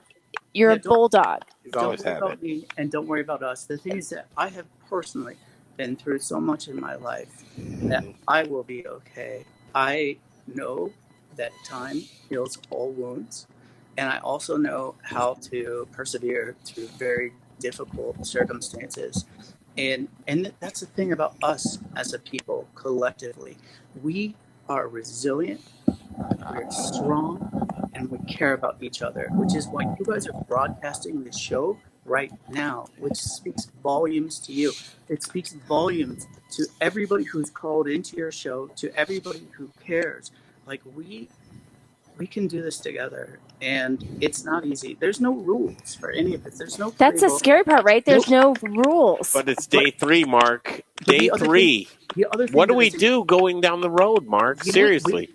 we embrace this. We embrace this difficult, hard, uncomfortable moment of change, because what that means is it means in those moments where nothing is where it should be, we have so much personal growth and so much growth together that amazing things will come from this. Okay, And we need to embrace that difficulty and understand that everything ultimately is going to be okay. And the other thing is tomorrow is coming anyway. And we're going to be okay. And that's the most important part. It's important for us to know in our hearts to take a deep breath and realize that our job right now is just to help each other and just to get through this, and we'll be fine. Mark, advice. So advice to other folks that they're not feeling the same thing with you right now. They're so stressed out, or they don't even want to comment. Scared, angry, scared. They think the walls are closing in on them. Their partners are turning on them. That doesn't have to happen, and we just, I've seen a lot in my lifetime, and what I know is that in times of trauma and need, humanity and our nation, it is filled with good people who will come together and help one another to get through difficult times. I agree. And we have to believe in that, and we have to believe in each other. Mm-hmm. And I think also we just have to, and this is, I think, amazing. And I know it's difficult to do, but for everybody out there, just remember a time when all of your life was perfect harmony, when things were going well and you didn't have to worry about anything. Jay, when was that? I don't remember that. It was 1983 the year I was born, maybe. I just gave away my age. Sorry. Hold on. That's why I know this so well. As a restaurant owner, it's difficult every day. But remember that time. Yeah. Take a deep breath in. 1995. Exhale that memory. Okay. Into the world, so we all collectively have that. Mark. I hope we have Mark on a lot, because Mark, every day, as much as you can be, you're so inspirational. You're just such a real person and loving, and you're struggling. You don't get his 12 a.m. texts. You're right, because I turn my phone off, and Mark doesn't return my emails anyway, so it's fine. I get his text. Mark, it's an interesting time right now. I want you to do this for us. Give us an idea of, things are going to change dramatically. I understand that. But for the innovative folks, what are the opportunities that you see right now, Mark? I think there's a ton. I personally think for anybody who is truly planning on reopening or attempting to keep business sustaining, you don't have to be open. I think one thing that a lot of people can do is put up a gift card store and have that out there, and your community will come forward and support you. That's a way of kind of paying it forward for them. I think also the people who are providing not just a delivery service, but also a grab and go service. I think that there's a big opportunity for all restaurants to basically put together a weekly meal planning service where they don't just deliver one meal, but basically 3 or 4 days worth of family size style meals. And I also think there's an opportunity for them to send those meals out, perhaps only 80% prepared, and send them with a chef or a server from their staff who can help prepare that at somebody's house. I think there's a lot of creative opportunities out there right now, and I think that people just need to take advantage of them if they'd like. For us, Yeah. we elected to not take advantage of those opportunities, so we would instead use our inventory to just help everybody around us. And by the way, I sent out on the Helping Denver Metro Facebook group tonight. If anybody out there is in need of prepared meals, we're not doing grab and go, so we can't have people come to the restaurant, but which we will deliver. If you do need prepared meals, please email me at mark@thegoodsrestaurant.com. Really? Just let us know what your current situation is and what your needs are, and we'll do our best to make sure that you get those prepared meals. But what I also mentioned is that those meals are first going to the elderly in our community, mobility impaired, the people who are ill or might be sick, families in need, and then workers in this industry who are cash strapped. So such a service. He's a service industry guy. He wants to just continue to serve. But what can we do for our guys? What can we do with our gals that are in this business right now to where we want to take care of them as well? What's your advice to those folks that are out there right now that don't know up from down, their ass from a hole in the ground, and they're just suffering and they need somebody to say something to them as a beacon of light? Should they go get a job at Costco? Should they get a construction job? How do they hang on? What are we seeing right now, Mark? Any advice, please? So there is hiring out there. I did see that Izio's Bakery is hiring right Yes. now. I did also see that Costco is hiring right now. And I also, at the end of the day, there are places, and for all of us, including me, we might have to do stuff that we don't really want to do for a little while. But that's who we are. We're resilient and we're willing to suck it up. But I do think that the most important thing is for everybody in this industry is to together collectively, and I think there's a lot of great Facebook groups out there that I think this is the hardest and most important thing to do is reach out and just ask for help, because there's a lot of us who will hear you and we'll do our best to help. So I think the thing is that it's not a time to de-stress through drugs or alcohol. Thank you. It's not a time to de-stress through just completely checking out. It's not a time to completely check out and not tell the world what's going on. It's a time to reach out publicly and say, hey, I just need help for a minute. And I think that as a service industry on the whole, collectively, we can compile the resources to help one another. And that's what we should be doing. That's what we can do. And that's who we are. And I believe in us with all of my heart. And I believe in you guys. And that's what you are doing right now, too. Thank you. Thank you. The light will be on. The light will be on right here. That's what we want to do, is have that light on for everybody to just be that kind of beacon in the night, to continually just say, you're not alone. Just when you think it's dark, you've got that light there for you. Saturday night, we continue as we broadcast on iHeartRadio with the Modern Eater Show. Can we ask you to join us maybe Saturday night here to have a little longer form discussion?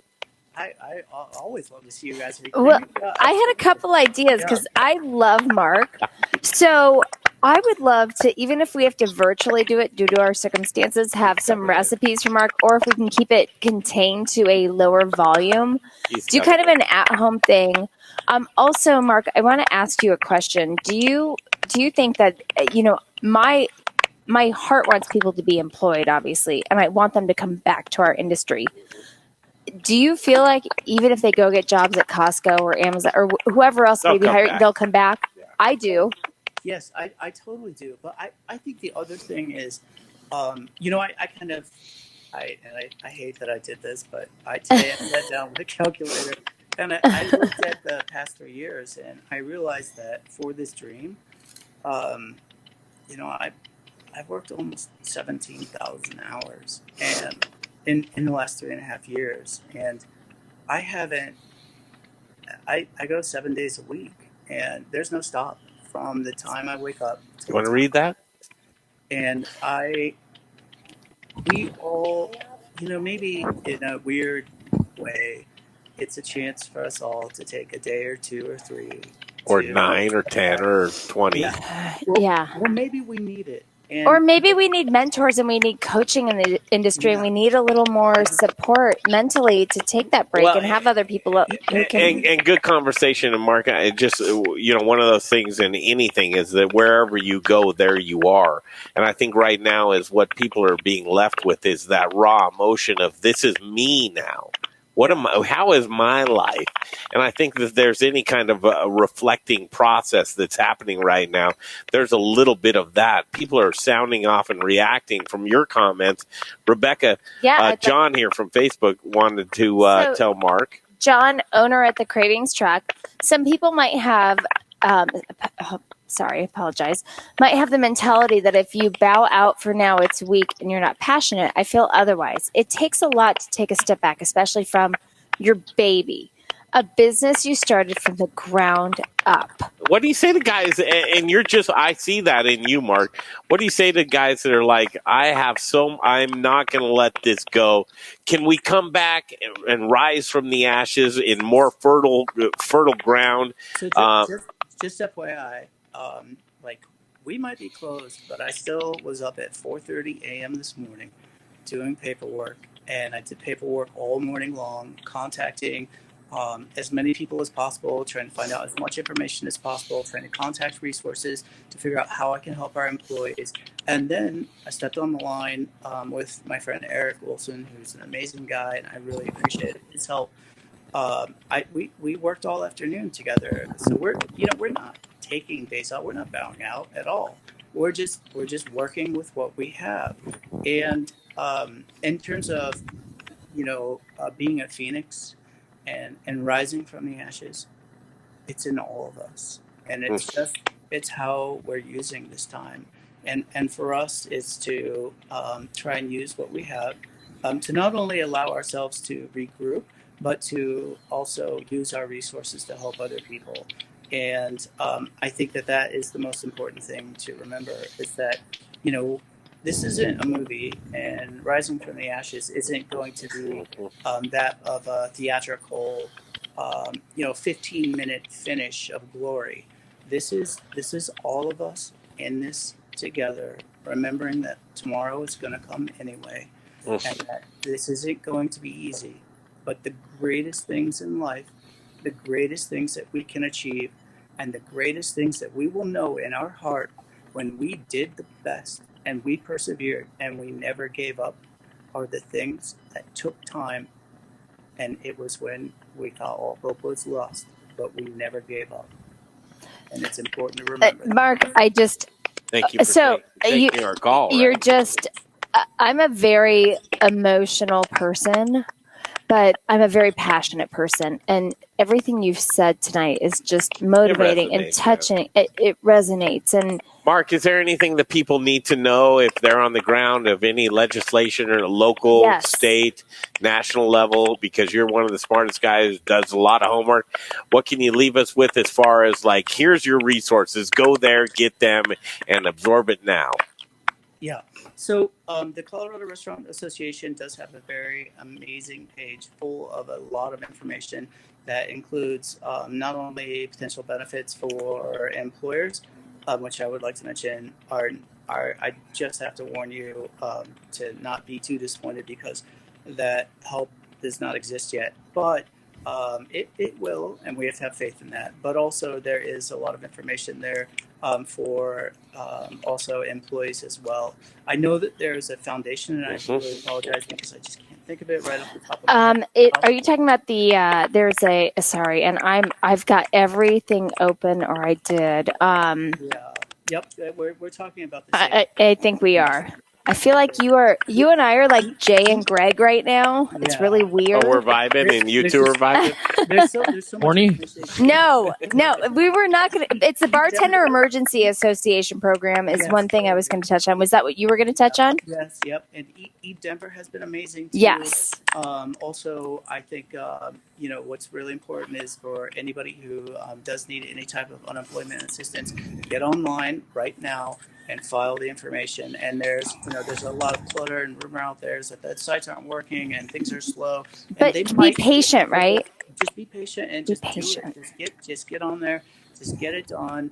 And the other thing is, again, like even on social media or whatever, if you need help, if you need something, we don't have to be overly dramatic about it, and we don't, but just ask for help. And it's out there. It's out there.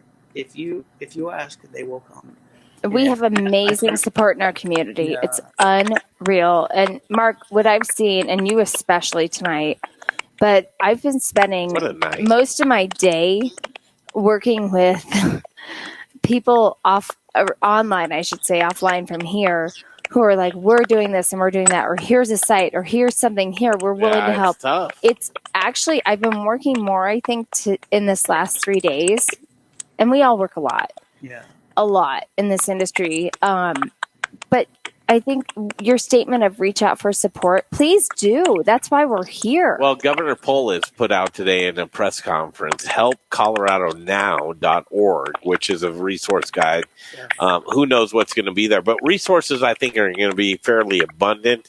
As I look to spirit guides like you, Mark Whistler, who are saying, all right, here's what's happening now, and no promises, all bets are off, but I'm a human being, and I love you, and I love our community. Community is everything right now. Morale is at an all-time low.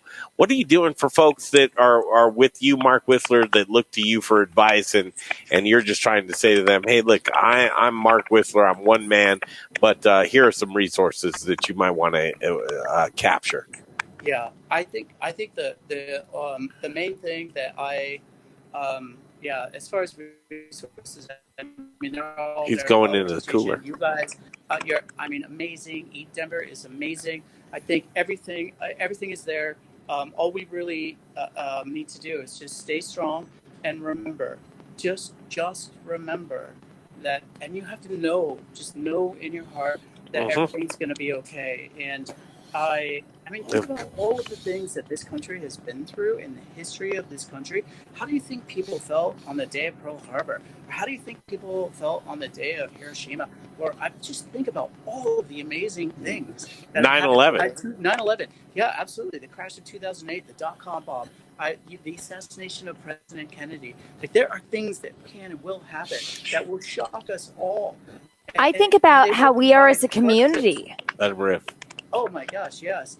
But the most important part is I think the most important resource that all of us can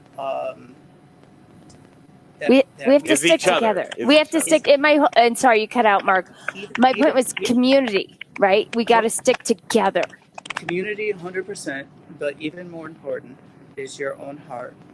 You're stronger than you think you are. He's the best guy. You're more resilient than you think you are. I know. You're amazing, all of us. And and everything that you need is within. Yeah. So take that in. Just take that in. Thank you, Mark. Mark, I love you. I love you see, guys too. So I see you. I know that sounds like when we're going through it all. It's not cliche, no, man. It's not at all. Listen, I look at this. I don't know. You brought us both to tears, Mark, because we care about you, and this is. I don't know what the hell is going to happen either.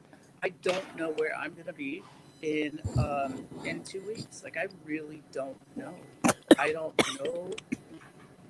None of us know. But don't die. What I Sorry. do know is Don't die. I won't.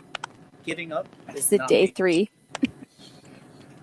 It's day 3. We're going to check in with you day 3, day 4, day 5. I think things are going to get a little weird. Day 3 of the rest of your life, which is going to be amazing. Thank you, Mark. Mark, love you. We'd love to see you Saturday. Closing words? You got this. You got this. Just be strong. Part of the reason why we're doing this is those types of things. It's like, hey, day 3, you said we got this, Mark. So day 29, you can't say, oh, go grab your underwear and run for the hills. You know, I mean, there are things we need to panic more about. That's because we did that on day 2. So. Day 2. I love you, Mark. Peace. Love you, Mark. I love you guys too. So, Thank Greg, you so I'd love to hop in based on Mark's content on the CRA. What a little bit on just where people can get some more information. Oh, information, resource guides. We're looking at that all the time. Mark Whistler just leaves us right now. It's 8:10 in the evening. I got a text message from Sonia Riggs who said, last night when she left us, she said it's going to be 24 to 48 hours. So that was 24 from now in order for any local, state, or federal mandates to come down as far as relief for folks. And it hasn't happened yet. And she doesn't have any updates. So she said, can I please, I'm sorry, I'm swamped. Don't have any news with details yet. Can we do tomorrow? It's another just wait and see. I think this is a time for our industry to know, though, that the CRA is working over hours to get us answers and to work with legislation and to go to bat for us. That's a good segue into CRA. I wanted to talk about the CRA for a minute because, again, another proud sponsor of the Modern Eater Show. The CRA has many resources that they can provide to you. What can the CRA do for you now that is something that they wouldn't have offered you before, but now they have an opt-in program, Rebecca? So, you guys, the CRA is so critical to our industry and more now so than ever. So before, you had to be a member to be able to get updates, emails, everything that they're sending. You can go to their website and get the basics. They're now allowing non-members to opt in. That's so cool. It's all that content that they provide. That's like, okay, this is member content that now, okay, we're going to open it up. Just get on our email list and we'll send it to you. Greg actually was like, where do I find this last night? And I'm like, you have to go right here. And I signed up right in front of you. You're right. So as forth, we are members. So I've been getting them, but I have been pushing it out. But I actually, Greg, I sent an email to my giant email chain today saying I'm no longer going to send these because you guys can get it yourself, and I don't want to over inundate. So what they're going to do is send you updated information. They're going to send you resources such as unemployment links, where to go, what's happening. But the cool thing is that they have a working Google Doc that we discussed a little bit earlier, where they're going to add job applications there. We want you back in this industry, but we understand you need to get paid right now, and we want you guys to be taken care of. Yep. So that's what the CRA is doing. Literally, they're posting jobs that are not in our industry. Wow. Mind-blowing. Thank you. Real. Right. But we have to thank the entire team over there and the entire restaurant association as a whole for supporting our industry for this. The other thing, like I said, they're huge advocates for our industry. These guys are not sleeping. They're stressed out. They're tired. And they're lobbying in particular, if you think that it's like, okay, whatever we're all grumbling and griping about, it's like, we need this. These guys are on the front lines, constantly lobbying at the people on Capitol Hill, downtown, and then it goes further from there because they're pushing it up. Yeah. So the things that are happening right now, just to provide a little bit of relief, because Rebecca put some cash into these folks' pockets. It's hurting us right now. So it is. So you guys, and bear with me as I'm now, Greg just threw me on the spot for the numbers of the notes from yesterday. So essentially, and I kind of know, so they are working on a relief program, as we discussed earlier, to relieve employees, but also businesses. The challenge right now they're facing is how we push that content further into employees because the businesses have to push it, but they also want to offer business relief. So they're doing that. Their liquor sales, Tori Schumacher, I keep bringing up her name, but she's the one who's pushing it the hardest on our page as far as allowing businesses to do closed containers, sealed containers for liquor distribution. That's on the books right now. I mean, they're working really hard for you guys. I'm getting comments of Mark Whistler's interview, and I'll just say this right now, that the financial aid assistance may not come that quickly. It may not, and that's the challenge. I mean, so that's where we want to support, and the CRA wants to support other job openings. Mm-hmm. We want you back with us, but we understand you need an income. Yeah, it's Katie bar to the doors. Let's go do this. So they can be reached at www.correstaurant.org. Please continue to look at them. Greg can give some more information. We just will keep it flowing, but utilize these guys while you can. You do not have to be a member to get this information. You can get updates as soon as they come out. Sonia is incredible about sending out updates as soon as she can polish them with her team. Are you tired? I'm tired. Are you tired? It's 8:15. No, I'll go all night. But Jay's probably like, let's shut this down. Well, we're not tired of it's time to go. sharing you guys, but we're going to have to let it go. Yeah, it's time to go tonight. Thank you so much. We're going to have more updates as far as Colorado Restaurant Association goes tomorrow. We'll have updates on legislative type of ordinances that are being passed. But right now, here's what the deal is. It's time to put day 3 to rest, go to day 4, and I don't know what tomorrow's going to bring, but I'm hoping it brings greener pastures. I do too, and I think hopefully we can have a cleaner idea of things that are going to lead forward a little bit and see a path for our future. Yeah. Mark Whistler, thank you for being on the show tonight. Blaine, thank you so much from Eat Up Denver for being on the show tonight as well. Ryan Evans from Brews Beers telling us what are breweries doing right now? Curbside pickup? What? Things are changing so quickly, and that's why it's so important for you to tune in every single night. We're going to try and do that for you right here on the Modern Eater stream. 5 to 8 is tonight, but I think, Jay, what do we want to try and do? We were kicking it around. We're kicking it around 2 to 5. 2 to 5.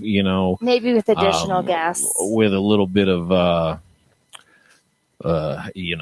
heads up, because everybody's running a million different directions. So, yeah, but we're trying to get it consistent. So far we've been jumping around because people are jumping around, right? So when you want to talk to the Elise Wiggins and her perspective, you kind of have to do it at their whim. So I think that when the dust settles a little bit, maybe not day 3, maybe day 4, day 5, it'd be a little bit easier to say, okay. Ooh. I think 2 to 5 is a good time. If you're listening or watching and think we're insane and you have the time, suggest us, a better time. But I think 2 to 5 is kind of after the morning stuff and before the family stuff. And before the evening news, too. I think we have that in-between content, and then we can follow up the next day. All right, let's do it. We'll come back tomorrow. Let's shoot for 5 o'clock. 5 o'clock tomorrow. What do you think? We'll shut the laptops. Here it is. We're done for the night. Hang in there. It is very difficult right now, and things are ever changing, but we want to be the light in the night. We'll come back tomorrow. Stay safe. Keep serving those who serve others. Yeah, don't be a carrier. Don't do that. It's a very tough thing right now. Stay safe. Be warm. Be well. Come back here tomorrow. We'll see you at the Modern Eater on iHeart.